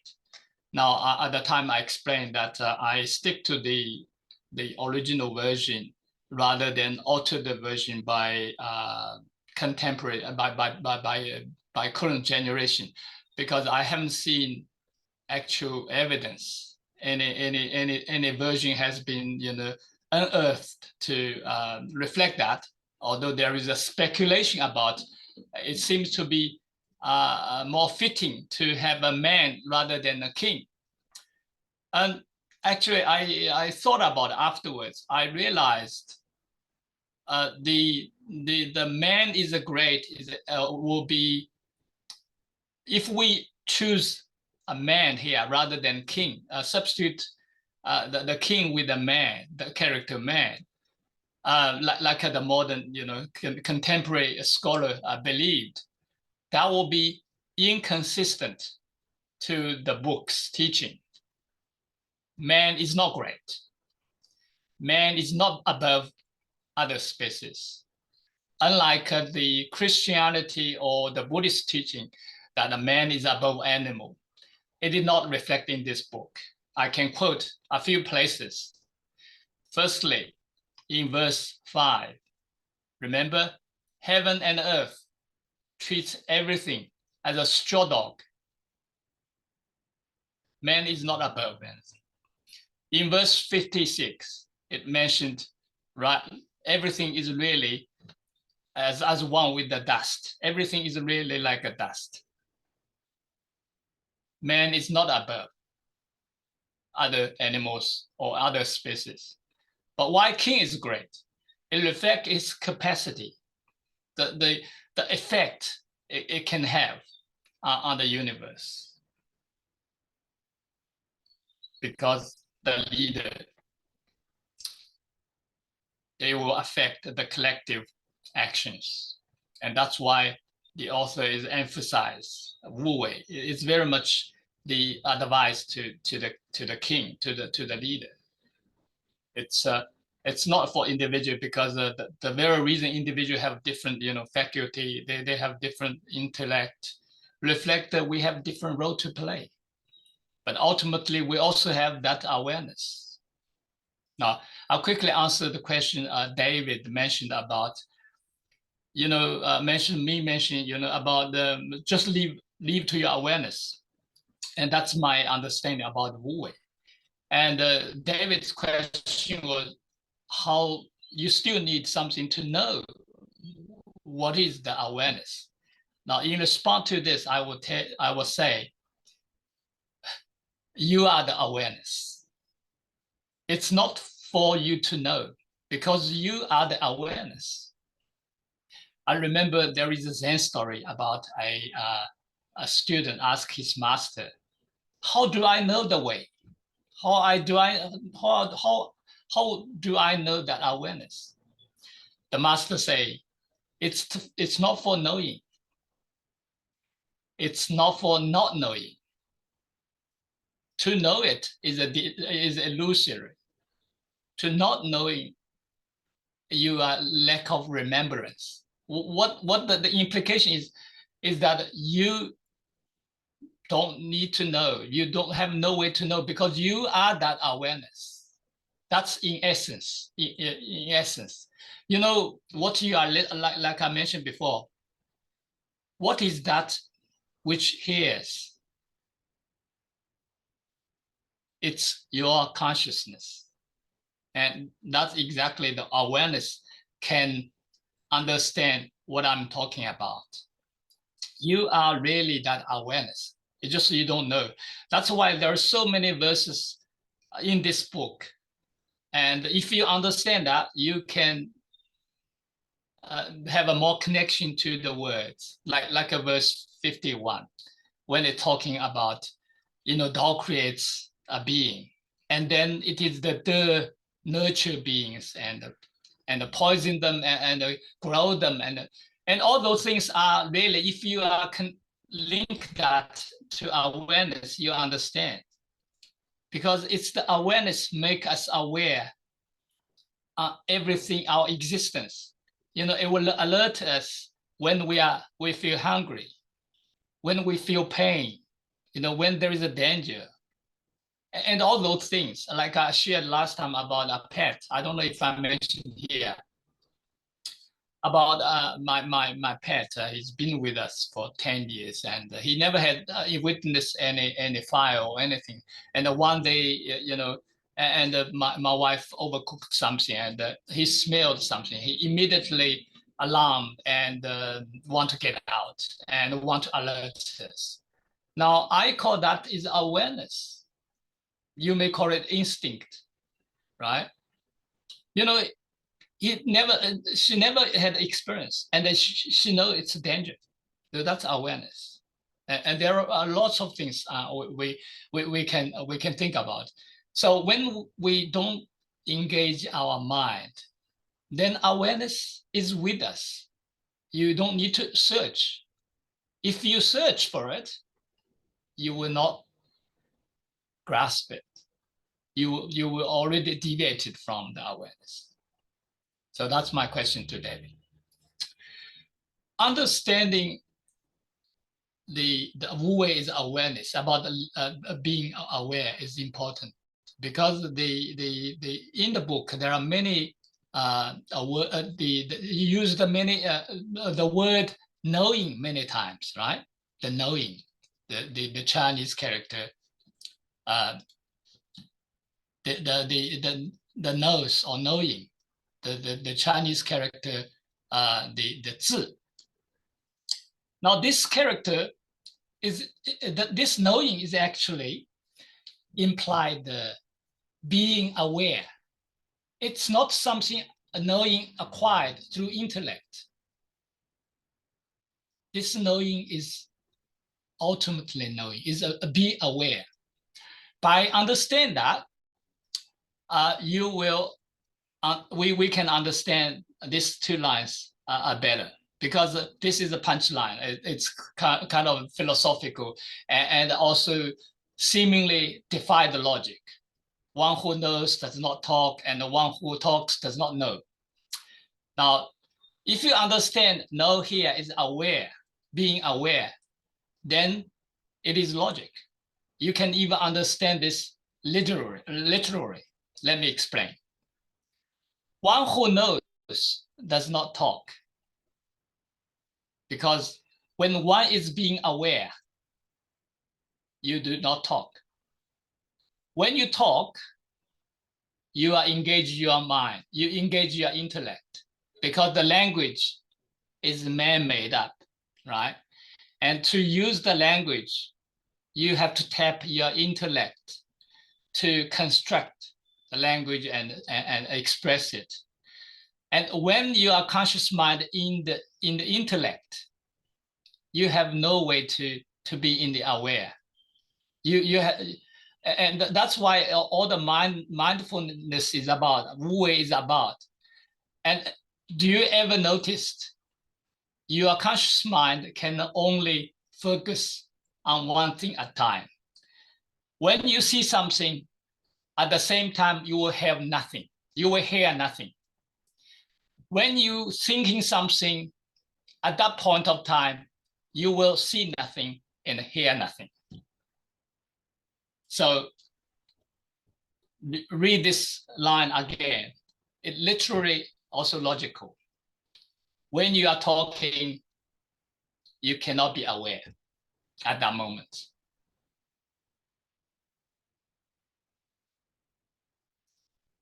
Let's look at another one. This line, this verse is the shortest in the book, 71. And yet it is also very important verse. Now, I like to mention this because the interpretation can be different. I think most people interpret differently. Here, the knowing, again, the second one. This one. Peichi, may I request that you read the whole thing once and then talk about it? Okay. Yes, thank you. Knowing to ignore differences, imperfections, etc., is wise. Ignoring your awareness signifies a sickness. Only by being sick of being sick are you not sick. Sages are not sick. Because they are sick of being sick, sages are not sick. Now, first line, knowing to ignore. Many people will say, knowing that you don't know is wise. Here is actually, it means, it's actually in a similar line about, remember, learn to unlearn, 学不学. Here, 知不知, it really means know to unknow. Obviously, if I write this way, it would be hard to comprehend for English reader. How can you unknow? Right? So here is unknow, is really ignore. Ignore what?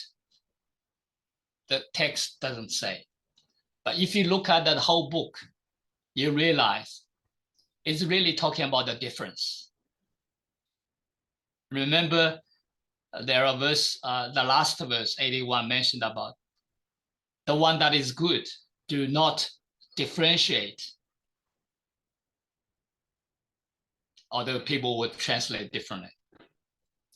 And also remember the verse 10, talking about the cleansing our majestic vision, the vision that for us to see the totality. It asks, are you able to clean it so that you see no faults? So based on those contexts, I put the expanded line to differences and imperfection. And also in the verse 45, we just read, things seems to imperfect, but the things are actually perfect, but looks imperfect. Nature is like that. Universe is like that. We see so many imperfections, and yet you can't think of anything that can make it more perfect than it is. Imagine, why Lotz does not advocate for anyone to change each individual, which you can see that verse 23 made it very clear. Don't waste your words. Try to convert anyone. Let them be. If they with the Tao will welcome them.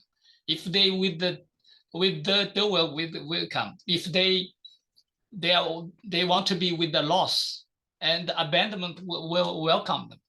So the idea is because you don't want everybody to be perfect, because when everybody is perfect, the nature will stand still, right? There will be no transformation. So here, the first line is really about knowing to unknow, knowing to not to know. So it's really about knowing to ignore is wise. Now, second line is most important. Ignoring your awareness signifies the sickness. You know, when you see people are deluded, when you see people are anxiety, when you see people are in depression, it is reflect that when we use our intellect too much, when we're thinking too much, we effectively ignore our awareness. Because when you are in your mind, you cannot actually pick up any awareness. Even the awareness always make you aware, right? That's what awareness means. It just, we ignore it. We don't pay attention to awareness. Unless something is dramatic, something fatal, right? Someone hit you. Only then you wake you up, right? The pain and the danger you sensed through the awareness. So ignoring your awareness signifies sickness. This is literally, if you think about all the accidents, how it happened? Because someone ignored the awareness. Obviously, it does not include all the accidents. There is earthquake, there is other things are beyond the individuals. But most accidents, including car accident, is always involve someone who obviously ignored their awareness at some point of time. Now, this is not just happening to human. It's also happening to highly intelligent creature like a bird or animals. Any animals who have that intellect, faculty, they will use it. And when they use it, they will also ignore their awareness from time to time. When sometimes I'm driving and I noticed some birds, very intelligent birds, crushed by the car on the side of the road. And for the land animal, that can understandable, the car speed is too fast for them. But for a bird to die by being hit by the car, it's usually reflect the situation when the birds are in a group and one of them ignore their awareness. They are too carried away. They are probably also have some egos. Our ego is really very, very much related to the intellect. Why? Because each of us have a different intellect. We have different role to play in life. Unlike awareness, everyone have same awareness. It is the intellect that is different. And we always want to show ourselves what sort of intelligence, how intelligent we are. So that's the egoness. Ego is really as the result of, because we have intellect. Now, why we want to use intellect, as I mentioned before, because we often have a desire. We want to know more than we need to know. We want to know tomorrow. We want to know, foretell, and because we have some insight through our intelligence, we know the nature have something can predict. The mass is everywhere, and even everything have a different forms, but they follow some patterns. Things like that. So yeah, again, I want to emphasize the second line is very important. And many people are they suffering the chronic disease. and a lot to do with the habits, right? And yet they could have cured themselves by changing habit, but they don't. Only when you're sick of being sick, you will not sick. So let me stop here. Thank you. Any Thank question? you. If you could stop sharing. Okay. So what I want to do is, I want to, do you want me to help stop sharing? Yeah. Okay, I got it. Yeah, there it is. Okay. All right.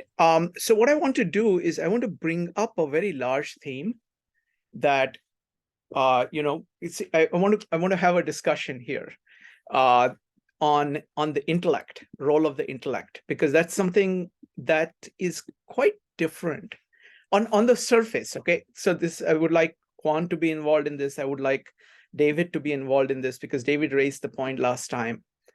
Because then, so I want to phrase it as I want to set this up in a big way, and then have you, Quan, and David comment, and then we'll open it up for everybody.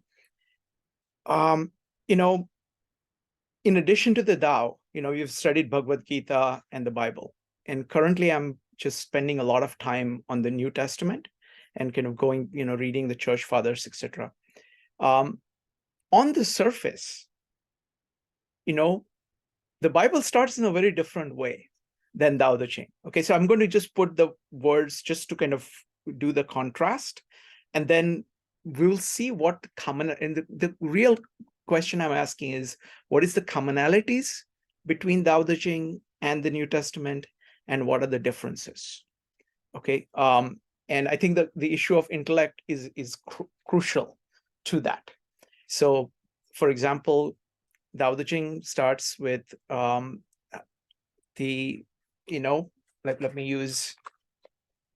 Let's start with the Gospel of John. Gospel of John starts, in the beginning was the Word, and the Word was with God, and the Word was God. He was in the beginning with God. All things were made through him. Without him, nothing was made that was made. In him was life, and the life was light of men. Light shines in the darkness, and darkness has not overcome it.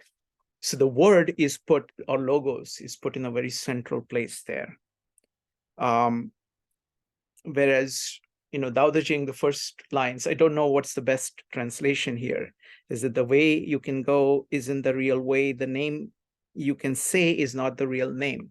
So there is, it seems on a surface, it seems very different. Now, both the Tao and the New Testament has profound respect for reality, of real kind of principles, creative principles that are behind the universe. Both of them think that there is a principle behind everything, and you have to try to act in accordance with that. In the New Testament, that principle is actually given a name. It is called logos, and that is what is there. So there is that. Now, I have seen Tao being discussed as logos, okay, as being a version of logos itself.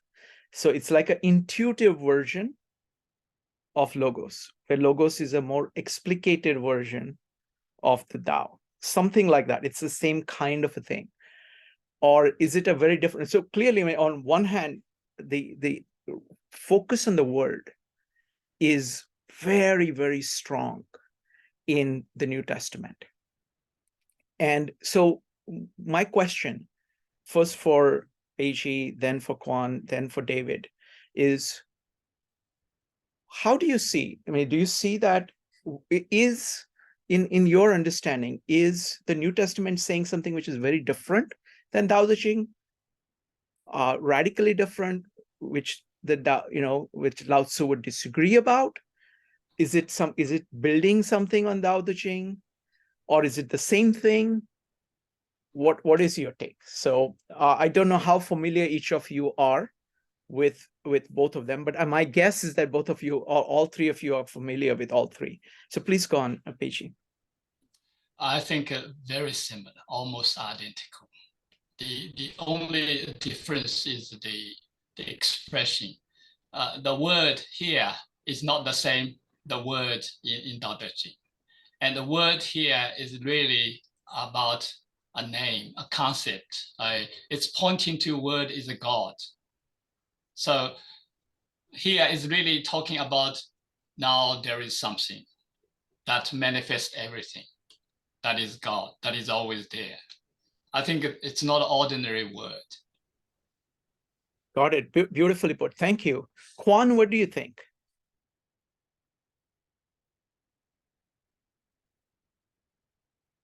Oh, just a second. I have to unmute everybody. Hold on. Sorry, for sound purposes. Okay, go ahead, Quan. Okay. I would say the same than PG in the sense that I would like to remind that PG explained it to us last time. I was so happy because I was pondering upon those things for many years too. And once again, the outstanding verse 25 is explaining that. But I would like to, once again, since it's about the intellect, okay? The intellect has limits in the sense that it operates by opposition, okay? You have empty and you have full. You have ugly and you have handsome. You have heaven and you have earth. That's the modus operandi of the intellect. But it doesn't mean that it cannot reach to the limit of being, okay? Because the intellect is precisely part of becoming, okay? It is expressing the becoming, and it's field a specialty. However, I think that the intellect, and precisely is about verse 45 that we just read, the intellect that is Ching, the intellect that has clarity and tranquility, can rise up above the limit of the intellect and reach to the event horizon, if I can use that word from astrophysics, okay? Because there is an event horizon between becoming and being. And the Greek, they have three words which are perfect, is chronos, and the Chinese, they have a word for that too. It's the 10,000 being, okay? And kairos, which is the event horizon. And the Chinese, they have a name for that too. Is that you qi, okay? That's one, okay? That's the maximum that the intellect can reach to being because it is the event horizon, you qi, form, if I want to use Sanskrit, okay? Shunyata and asamskrita and skrita, okay? Not condition and condition. So the intellect is capable to go to that event horizon, you qi, but when it's wu qi, that is truly being, okay? That is formless. And in Chinese, wu meaning absence of, okay, and qi, at the first level of meaning, it's mean a piece of wood that is supporting the roof, okay, the main piece of the beam of the roof, okay. But here, qi has to be understand that supreme principle, okay, because after all, the beam that is supporting the roof is the main stuff, okay, for the structure. So metaphorically, qi here is the supreme principle without form. So the intellect is capable to go to the step just before you qi, okay, being. So here, I would like to say that what is interesting with those principles of you qi, wu qi, you qi, and tai qi is that it's three levels of translating in Chinese the word logos, okay? Because logos is 3 in 1 and 1 in 3, okay? And the Chinese word that correspond to that is wu qi, you qi, and tai qi, okay? Or the Greek would say truth, goodness, and beauty. So the intellect is not so weak. Okay, I think that of course, the big lesson of Lao Tzu is that don't forget who you are. Okay, who am I? If you're too much obsessed by the intellect, the probability that you wouldn't go down, because the intellect has many layers, of course. And if you're too much obsessed by the intellect, you wouldn't go to the inferior part of the intellect. So you need a high aspirations. So you wouldn't truly develop your intellect, and you wouldn't go to the event horizon.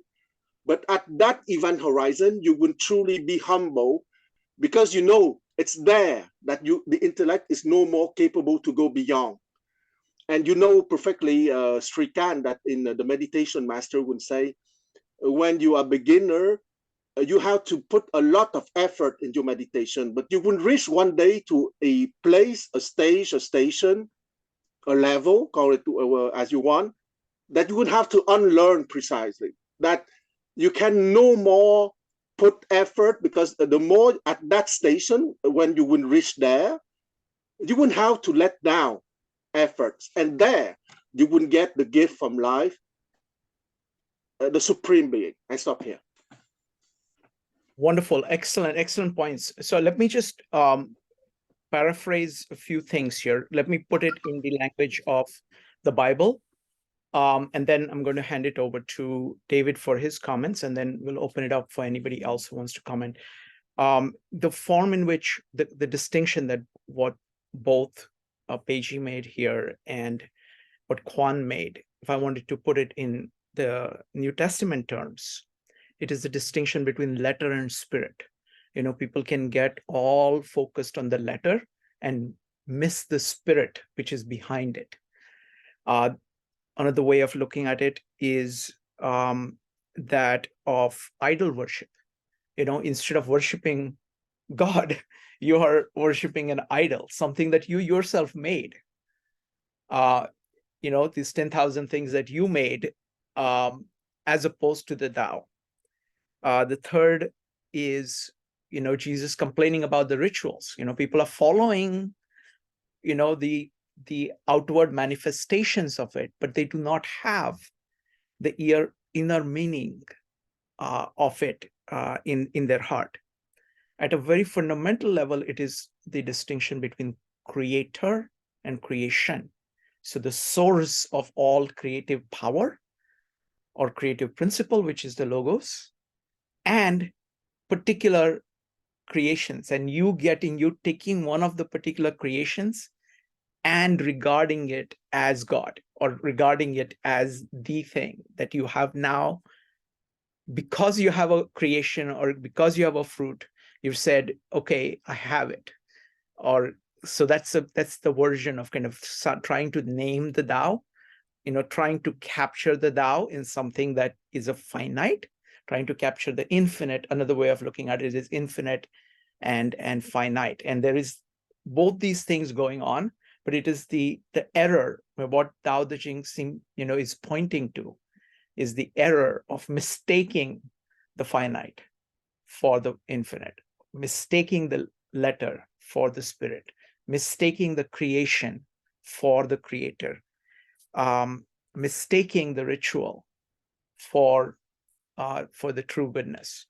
Thank you, folks. This is very, very helpful. Would love to hear David. David, what do you think? Yeah, well, sticking to, in my sort of narrow way, the question, which is, we have these texts, how do we compare what we're pulling out of the text based on the similarity of references to words speaking about the truth or Tao, about the ultimate, and what goes on in the New Testament wording, that in the beginning was this way of things happening, which you're identifying with intellect. So I would say here's one way to interpret this. I see the Tao Te Ching as repeatedly offering views of truth from many perspectives that were offered. Look, here's a path. You're standing over here. Oh, here now you're in a different place. Here's the path. Remember how to get back to, it's sort of a very useful and powerfully written guide. It's more than the Bible. This is a practical schooling book that can help you train, like a training manual, for learning to be in touch with that reality, right? These messages are really all pointing the same way. So the Tao, which can be said, isn't the Tao, because as PG was talking about, there's something about turning it into a process of saying it isn't just being with it. And what you're describing is also not where you are. So you're not there as you're doing it. So the name you can say isn't the eternal name. That's true of each thing you're naming. So there's a limitation on how your words are going to work for you. But this is also pointing to you, use them, but know the way to the reality of it. So it's about a relationship of human consciousness to the real and ultimate as a guide. So this book, I think, has that sort of function without having a chronological structure of exposition describing, then this happened, and this happened, and it unfolds this way. You know, the Bible's more, here's a story way of seeing it unfold. Here's a history. Here's the cosmos coming into being. It's another way of thinking, but I think they are talking about the same thing in a certain way, because let's begin with this. In the beginning was the word, the logos, this intellect of some kind, and the word was God. So, and God was the word. That is an echo of the Genesis text, right? Which says, in the beginning, God separated the heaven and the earth. Everything was a word in that process. It's night and day. The skies and the Shemaim and the upper waters and the lower waters, the firm, everything is created by their being, he says. And then he says it's good, or he or she, whatever, So it is an enunciation process in a sense, but of the kind of intellect that is not the human intellect exactly. This is the God intellect seen as the way the cosmos comes to be. But in the same capacity, man is created like a shadow of that in the image as having a same process, an ability to make an intellect, which means to divide things and say, well, that was a good one, or that wasn't. I want to, make a distinction. This is the beginning of the human capacity being expressed, which was the same capacity expressed in creation. But it's the same dividing and distinguishing and separating, the energy is separate from the particle, and the light is separate from the matter is separate from the energy, and the light is separate from dark. So the clue is that there's a level of creation that happens, which is the ultimate God reality creation, and the same capacity until the intellect of man. And we have to be aware that even when we're using any names, because the human gets to name everything too in Genesis later on. It's like, what do you call this? I'll call it a sheep. What do you call that? A tree. So even, well, I don't know trees, but so our names have a certain attachment to things, but it's a little arbitrary, and creation may have some of that too. And the last thing I want to say is that even the human word God, that's our word. So it's subject to our limited way of making distinctions and our creating and knowing relating to the real. I don't know. That's how I see them sort of about the same thing. Thank you. Just one quick comment on what you said, and then we'll go to Joe. So it's very interesting to see this distinction in the Old Testament and the New Testament, or even within the New Testament, the God, like for example, God the Father is not accessible. You cannot see God. You cannot know God. You can go know him only through the Son, only through the Word. So that of saying that there is this thing, God the Father, you can't see him, but through him you can reach towards him. You'll never get there, but you can go towards it. So it's that's really fascinating. In the Old Testament, you can't name him. If you name him, use syllables which are completely different, use letters which are completely different than anything else that you will use. So it's very, very interesting. There is this veil between man and God. And then you have, so it's this, this is a very profound question. And, it is a relationship between man and God, which is really the thing, and how man can relate to God and what is God. So this is great, great discussion. Next up is Joe. Go ahead, David. You had a follow-up. Go ahead. Responding to exactly what you said. Yeah, there is one case given for trying to directly confront God face to face. And, in the Old Testament, if anyone could have done it, and in fact, they say he was really there face to face, but the time Moses asked to do it, the critical, he's really asking, he really needs it. And God says, well, Moses, you know better than anybody, but you'll have to stand behind this rock while I go by. And he stands behind there, and what he sees from behind is all the results, and of God's having existed and passed by. That's what you get. You get to see the world, not that source. So your relation is, again, not immediate in the way it is that we usually have immediate experience, but we get a connection by real things. Yeah, I want to say two things about this. So one is that in some of the church fathers, they make a distinction between the essence of energy and essence of God and energies of God. So essence of God you can never know, but energies of God you're completely bathed in it, because it's all of creation. So that distinction is similar to what you're saying. The second point is when Moses asks God, what shall I call you? What should we call you? And a friend of mine who's kind of a scholar of Hebrew, his translation of it is, I am the is. I am the is. Okay, so that is, I am being itself. I'm not a particular being, I'm being itself. I'm not real, I'm reality. I'm not I'm not an existent, I'm existence itself. So something like that. So wonderful. All right, next up is Joe. Joe, go ahead. Yeah, fascinating. And I actually think that David actually cleared up some things for me. And I think that there's an interesting point to be made, though, as far as I guess, how Christianity would look at the idea of the intellect and reason, and how that essentially and revelation, divine revelation, as the same thing, whereas kind of you are moving towards God and you are actually acting in the world, and you're using the intellect, because the intellect is what actually separates you from the other sentient creatures.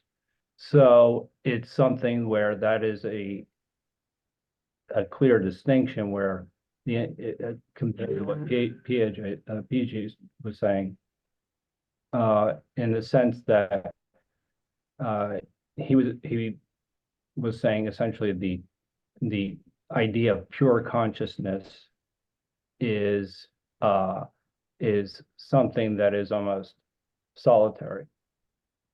And so that there's a distinction between those two that is pretty, is pretty profound, because one, you have to step into the light. The other, the light is by not stepping, so to speak. I'm just using it as a metaphor, but it's not speaking. So one is much more social, and the other is much more individual. And that's the way I would make those distinctions between those two.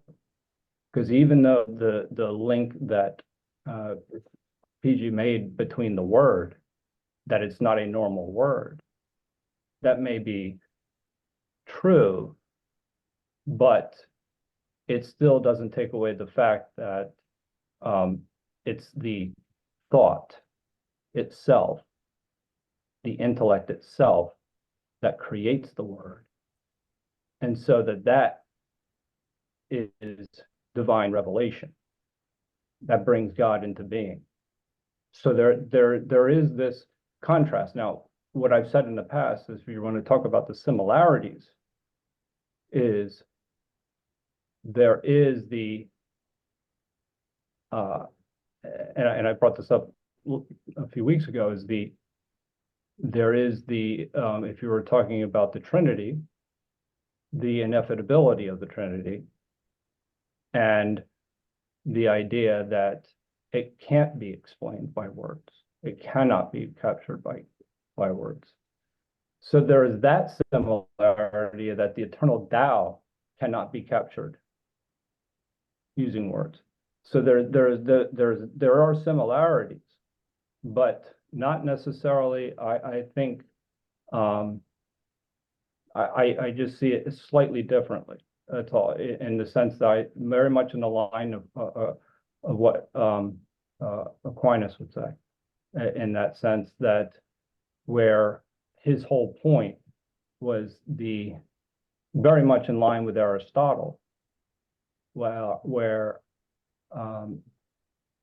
reason and revelation and truth are not in conflict with one another.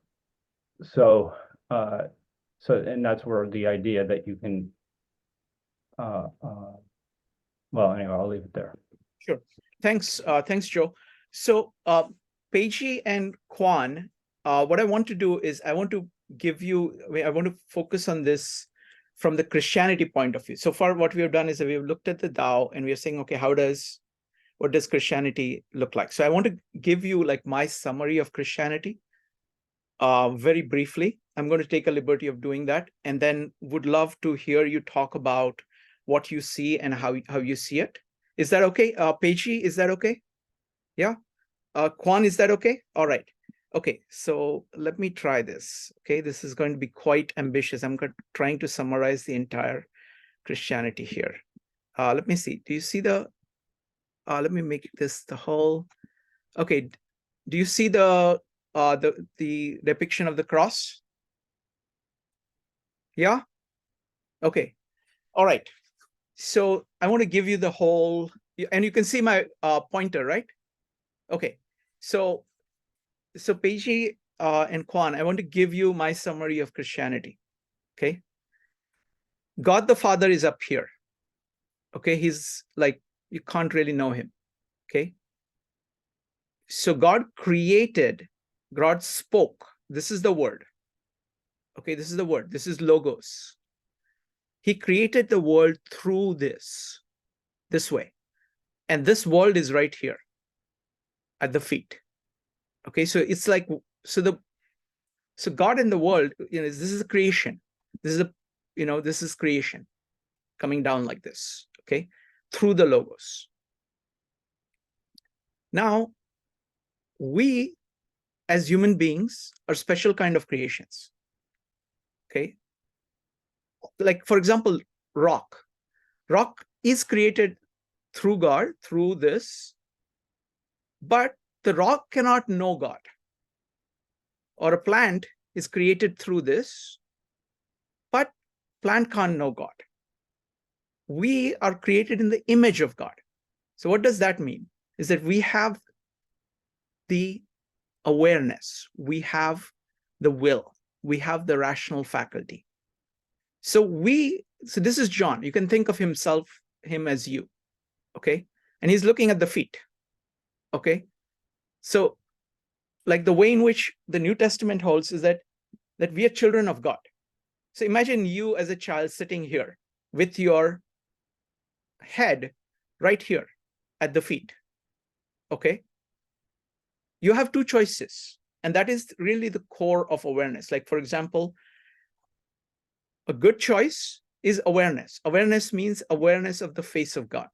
So awareness of the Tao and how the Tao is creating creation.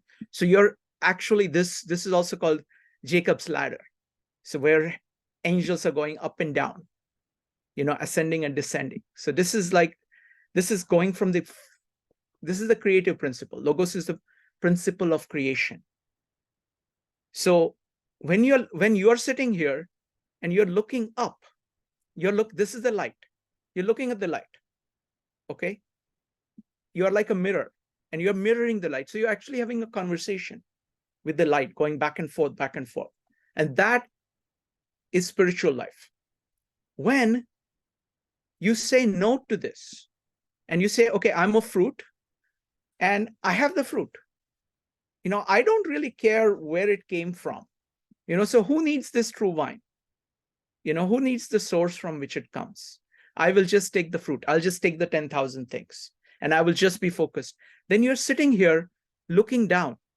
And because you've turned your face away from the light, you're in darkness and you're going towards the death here because you're just using up.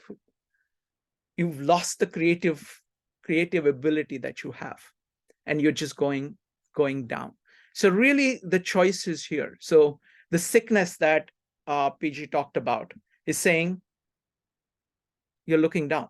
You're just concentrated on what you have, whatever you have in your mind, whatever emotions you have, whatever habits you have, whatever is your surrounding, and you have no ability at all to create anything because you have shunned that. So this is the Trinity. This is basically God the Father. This is God the Son. And this flowing up and down is the Spirit.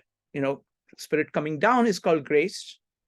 And then if you have love, if it encourages you to have the love in your heart for truth. This is truth.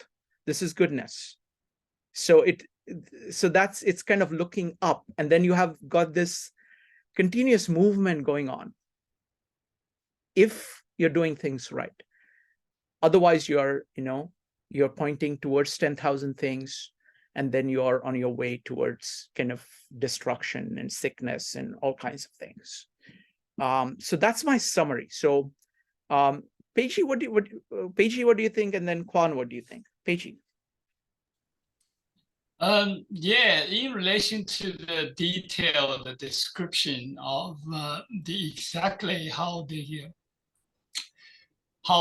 all fits in relation to God and human and all the beings that it creates. Now, those are mere the words, and I like what is being described in Tao Te Ching. Basically, those stuff that is beyond the spiritual stuff, that is beyond the 3 dimension. The physical world is beyond the words. Therefore, Lao Tzu try to refrain from describe those things in words, because as soon as you describe them, they already become inaccurate or incomplete. That's why you never seen Lao Tzu talking about reincarnation, about spirits, various spirits. Mm-hmm. And so in that regard, this sort of expression is very different. I mean, the Lao Tzu try to refrain from this. On the other hand, like David, someone pointed out about the Lao Tzu also maybe yourself about the touches the context. The book actually touches reality a lot. It gave you really like a handbook, not just talking about those spiritual side of things. Is very hard to comprehend through the intellect. It is something that you can actually feel about when all the wisdom in relation to the reality. Now, the last I want to emphasize the difference between this, the belief about the Christianity and the Tao Te Ching. Here, what you just described, there is the layers. You have God, you have Son, and blah, blah, blah. But in Tao Te Ching is really talking about the Tao creates all beings, and all beings have Tao within them. That is awareness.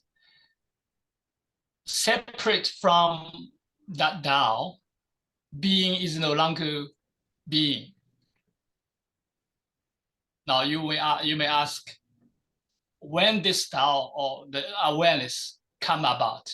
At a birth? At when it's conceptual, the conceived? Or when is that? I would say, Tao is everywhere, and therefore it's always there. And before you were born, before you were conceived, you may ask how, because this awareness, whenever there is a being, whether it's a cell, organ, or anything, when there is a being, they connect to the awareness that is everywhere, the Tao, the God, right? So that's the source. That is all exists. So the fact is, awareness is always you, before you were born. Remember, it's already with your father's spoon and your mother's egg. It's always there. When you disconnect to the awareness, you die.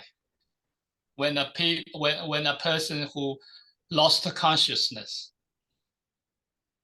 she or he dies. So in essence, all being in essence is Tao, is God. That's why you hear the expression, you are just God in the flesh. So the God, the Tao, is in essence is you, and that's why there is saying, you beyond the death, because if you identify yourself as this Holy Spirit, the awareness, then you never die. What you have left is the body. Thank you, Peji. Really appreciate that. Firstly, we are all very fortunate that we can discuss, things of theology at this level. This is very, very deep things, and so I really appreciate that we can discuss this. And I would love to hear what Quan has to say, what David has to say, then JP.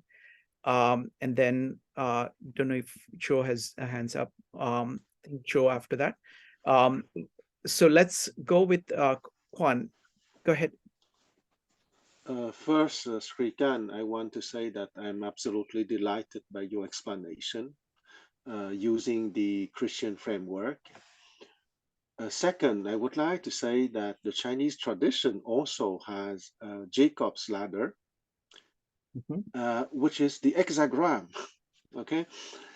Because if you see the 6 lines, it's a kind of ladder, but beyond the fact that the image can evoke a ladder, it is conceptually a ladder, in the sense that it is the different stages of epistemological development when you go through sense perception, the intellect, the psyche, the soul, the cosmos, and the self. Okay, the Chinese have Chinese words, but I use the Greek words so everyone can understand easily. And the famous stanza 38 of the Tao Te Ching gave the same ladder, but rather than bottom up as in the Analect 2.4 by Confucius, it is from top down explanation. Okay, with your permission, since it's not very long, I would like to read the stanza 38 from Professor Most Roberts. Okay, please. High virtue, by obliging not, acquires moral force. Low virtue obliges always, and thus lacks moral force. High virtue neither strives nor acts for its own end. Okay, so that's really timelessness. Okay, that's the highest possibility. That's infinity. Low virtue does not strive, but acts for its own end. High kindness does strive, but not for its own end. High service also strives, and does so for its end. High ritual not only strives, but compliance failing, stops at nothing to compel conformance. Thus, the loss of the way meant the advance of virtue. Okay, so the way is the highest, the number 6 of the hexagram, if you want.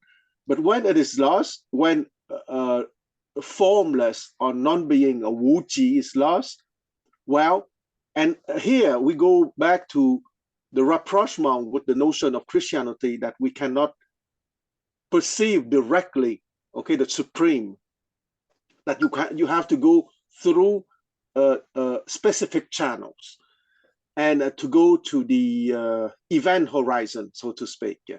And when you are at the event horizon, you receive that supreme being as a gift, but it's not in your power to force the door. Okay, you can only go to the door, which is the maximum that your power can do, and which is a lot of effort and a lot of work. It's a great endeavor, but you stop at there, and there you might receive the gift. And thus, the loss of the way meant the advance of virtue. The loss of virtue, the advance of kindness. So we go down another step. Okay, so for the Chinese, Tao, Ran, and Yi. And the loss of kindness, the advance of service. So here we are in the animal kingdom. The service, or the psyche, or for the Chinese, sin, the heart mind. And the loss of service, the advance of ritual rule.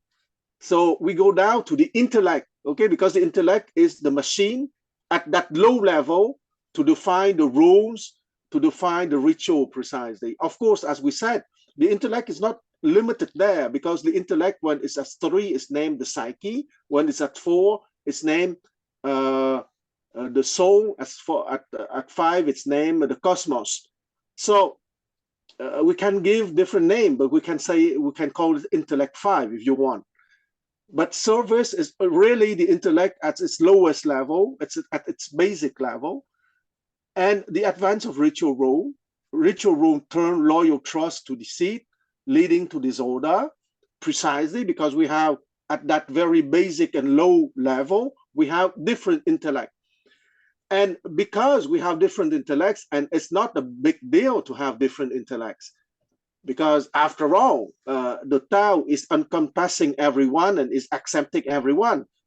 But the problem comes from us, as if we are at that low level of intellect, we would be ready to go to war to defend our standpoint and to kill the other, because if we don't have the soul or the cosmos or the Tao, our intellectual reality is the absolute reality, and the other is necessarily wrong. And since he is necessarily wrong, he deserves to die. Okay, so all our problems is at that level of the intellect, at its basic existence, without the other layers of the Jacob's ladder, of the hexagram. And all that has been learned adorns the way and engenders delusion, okay, the 10,000 things, okay, that would bring us down and down and down, unless we make a big effort to receive grace. And because which is the paradox, okay, to receive grace, you have first to make a big effort till you go to the place that you know that your power is finished. And then hence those strong and true keep commitment and shun deceit, okay. Strong here has to be understood as aware, okay, meaning and keep true commitment, meaning that he will keep on the epistemological endeavor and will shun deceit, meaning will not be mesmerized by the 10,000 things. I stop here. Wonderful. Thank you. Thank you, Quan.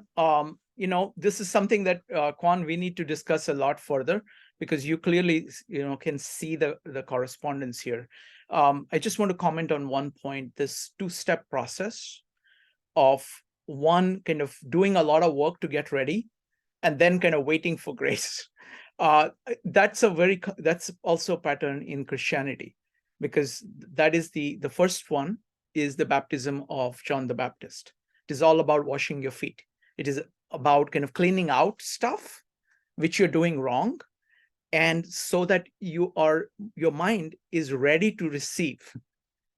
And then, then there is grace and that's called the baptism by Holy Spirit, where, so you get something in your life, but in your heart. But that's a two-step process, one where you have to do things. If you don't do things, nothing will happen. But in addition to that, there is this grace, but grace is made possible by that work. Thank you. And there is a lot more to be said, but let's hear everybody and then we'll go from there. David, what do you think?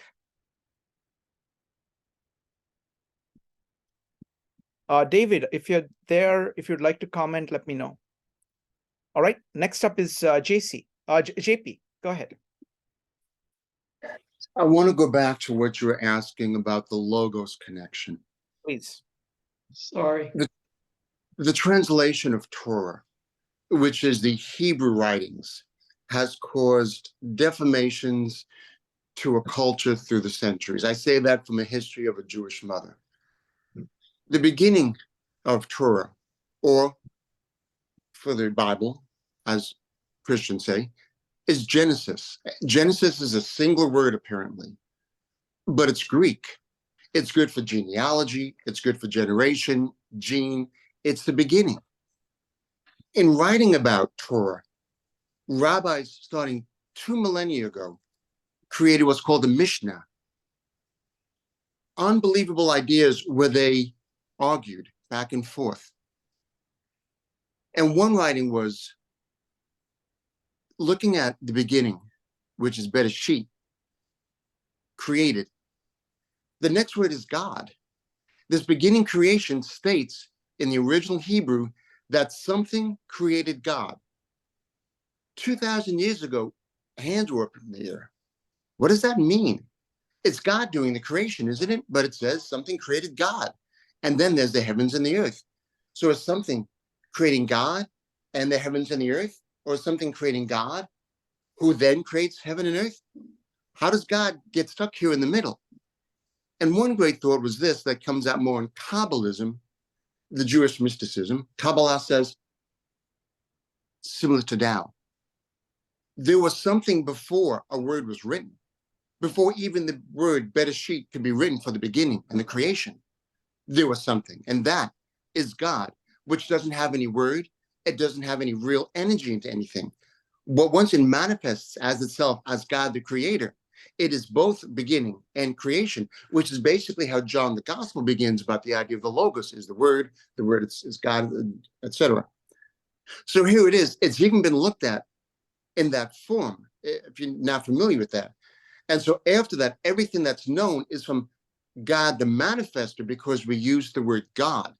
Anything before that is also God, but it's not the word we can use. That's why the Jewish religion says, and through Kabbalah, don't try to say the correct word for God. You can never get it. Even God calls God different names through the Bible as to what God is. I am what I am. Oh, I'm this, I'm not. It gets lost in translation. Why can't God say what God is? Because it's the word speaking and it's not the true translation. The same thing, beginning of Tao. I'm going to tell you all about the Tao. Oh, what's the Tao? What's the Tao? Well, it's a word. Well, is it the word or is it the real thing? Let me get started. I got 81 verses to get through. Please sit down. Thank you. Thank you, JP. Great comments. Thank you. Next up is David, followed by Joe. David. Yeah, sorry, I was running downstairs to had my speaker with me. So you mentioned that was an interesting comment just now. You mentioned the 2 steps in the grace process, right? And the ladder having an up and a down aspect to it. And intellectual progression also requires that. And I think that even our modern view of consciousness recognizes that when we attempt something, we don't know how to do it, and we do it not knowing it. And after we've done it, then having done something, then we might know how to do it. So, this is the way I learned piano. It's this approach to what is until you separate your way through what actually you as an agent and participant and part of the process actually are. And to keep with your scriptures, this is done several times. It's mentioned that this is the way things really work. Like when the 10 Commandments are being given, the description is it's like people are not taking it in. It's too big. But the response of the community is, okay, we'll do it and we'll understand it. It's not we get the rules, so we'll do them. It's okay. We'll be doing this to receive and hear it. We can't hear it till we try it. In a sense, it won't make sense until we're in that process and system. So it's a mutual participating that allows you to grow. So I wanted to say that recognizing that we're agents in that, and that, seeing it as a divine gift to us, or it's our expression of our divinity in the process of creating ourselves and recognizing the world, that's attempting to put into words what we know, that when you're dealing in time, you kind of have to commit to something to really know what you're into. But I did like the comment about creation, because the first three, the beginning of the creation story in Hebrew is in the beginning, and then it's right. Now we have creating is the separating for us of God from the world, which has parts. And now we can understand that there's something different from the world with its parts. So for us, this is how creation begins, that we realize there's something apart from the mere world, which begins to become heaven and earth, light and day, dark and night, animals and all that stuff. So yeah, it's a multi-level process, but it begins sort of with a very simple separating. Thank you. I want to point out one couple of things here. This is all Trinitarian. So this is like works. This is like, you do things to kind of at the feet. That's your connection with creation. You do work here to kind of clean your works out, kind of pure life. Then the second is kind of learning. This is about kind of learning of scriptures, this is by Maximus Confessor, by the way. And then there is this, which is just pure heart, and that is pure grace. So it's like there is a progression, spiritual progression from cleaning out of life, learning, and then kind of actual experience of God. And in that sequence, the other point I wanted to address here was the earlier point that JP had made about the conversation. The New Testament is full of conversation. So it's like God pros, like word with God. And there is this almost mirroring, it's light and mirror. It's like the ideal here for man, like Maximus says, it's a mirror. There is the light here, light that is shining on you, and you reflect back. And if you have a lot of dirt on your mirror, you won't be able to reflect back. So it's like, and mirror will seem like light to others around you. And then even the interaction between, like, for example, John and Mary is basically through this. So it's also a Trinitarian kind of interaction. So it is two steps in that one sense, but in another sense, it's those three steps. One about actions, bodily actions, one about the mind, preparation of the mind, and then one about the heart. So it's the Tao focuses very heavily on the intuition, and that is kind of the dominant thing, whereas the New Testament includes the reasoning and includes the intellect, and has a way of kind of corrective mechanism for the intellect from the top and the bottom. So intellect is kind of in the middle, and it is actually bringing together the heart, the spirit, and the flesh. It is bringing together heaven and earth. So it is really the, something that where it brings together things. It is the mediator between those things. So that's another idea. And but let's go to Joe next. Joe, go ahead.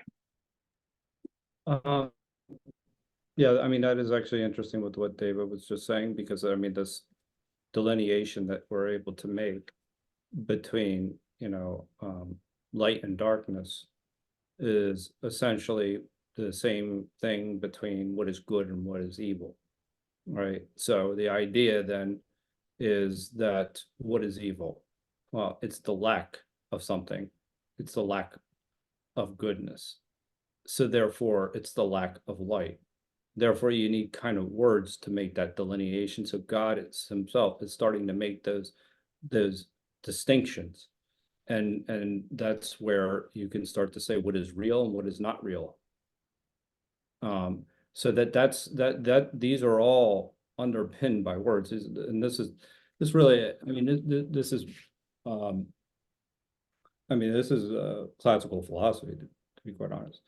And so but the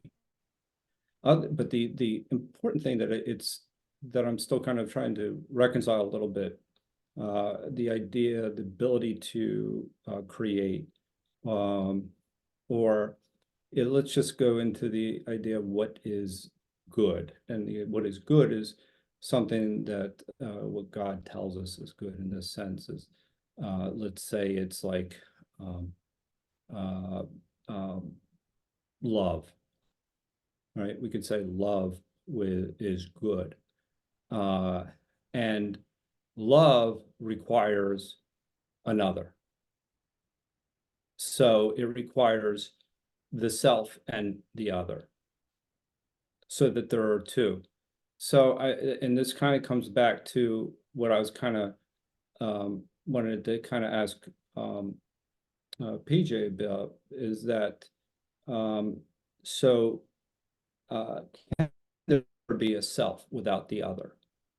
In the sense that if pure intellect is pure consciousness, it requires no other. And so is that the idea that can there be a self without another? Thank you. Thank you, Joe. Let's see here. So about kind of goodness and evil, it's simply, in this diagram, it is like you're here. If you're looking up, it's good because you're focused on the light, which is, this is where the light is. Right. And if you're evil, you're just pointing down. That means you're turning your back on the light. And right, but you need to make that delineation, right? And that was my point, is the ability to actually even make that delineation is the intellect.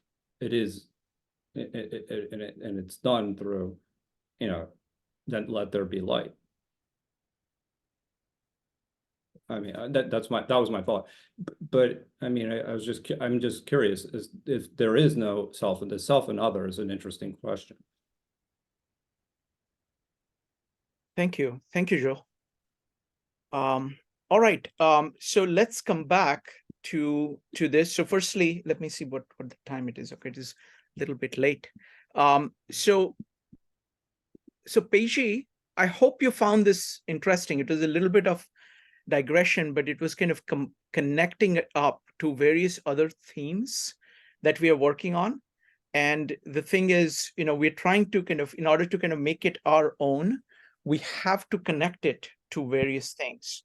And the thing that I like about your approach, one thing I want to say is, I found that firstly, your approach to Tao Te Ching, I find it particularly valuable because yours is a philosophical approach.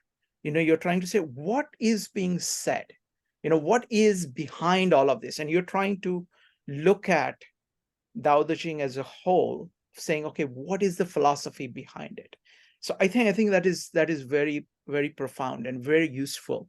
Even when I say, okay, you know what, I may disagree with this part, the fact that you are putting all the work of saying, okay, this is the philosophy I see in Tao Te Ching, that is very useful. That is very useful. So I'm very grateful to you for doing that. And what we are doing is that here, we're trying to take everything that we know.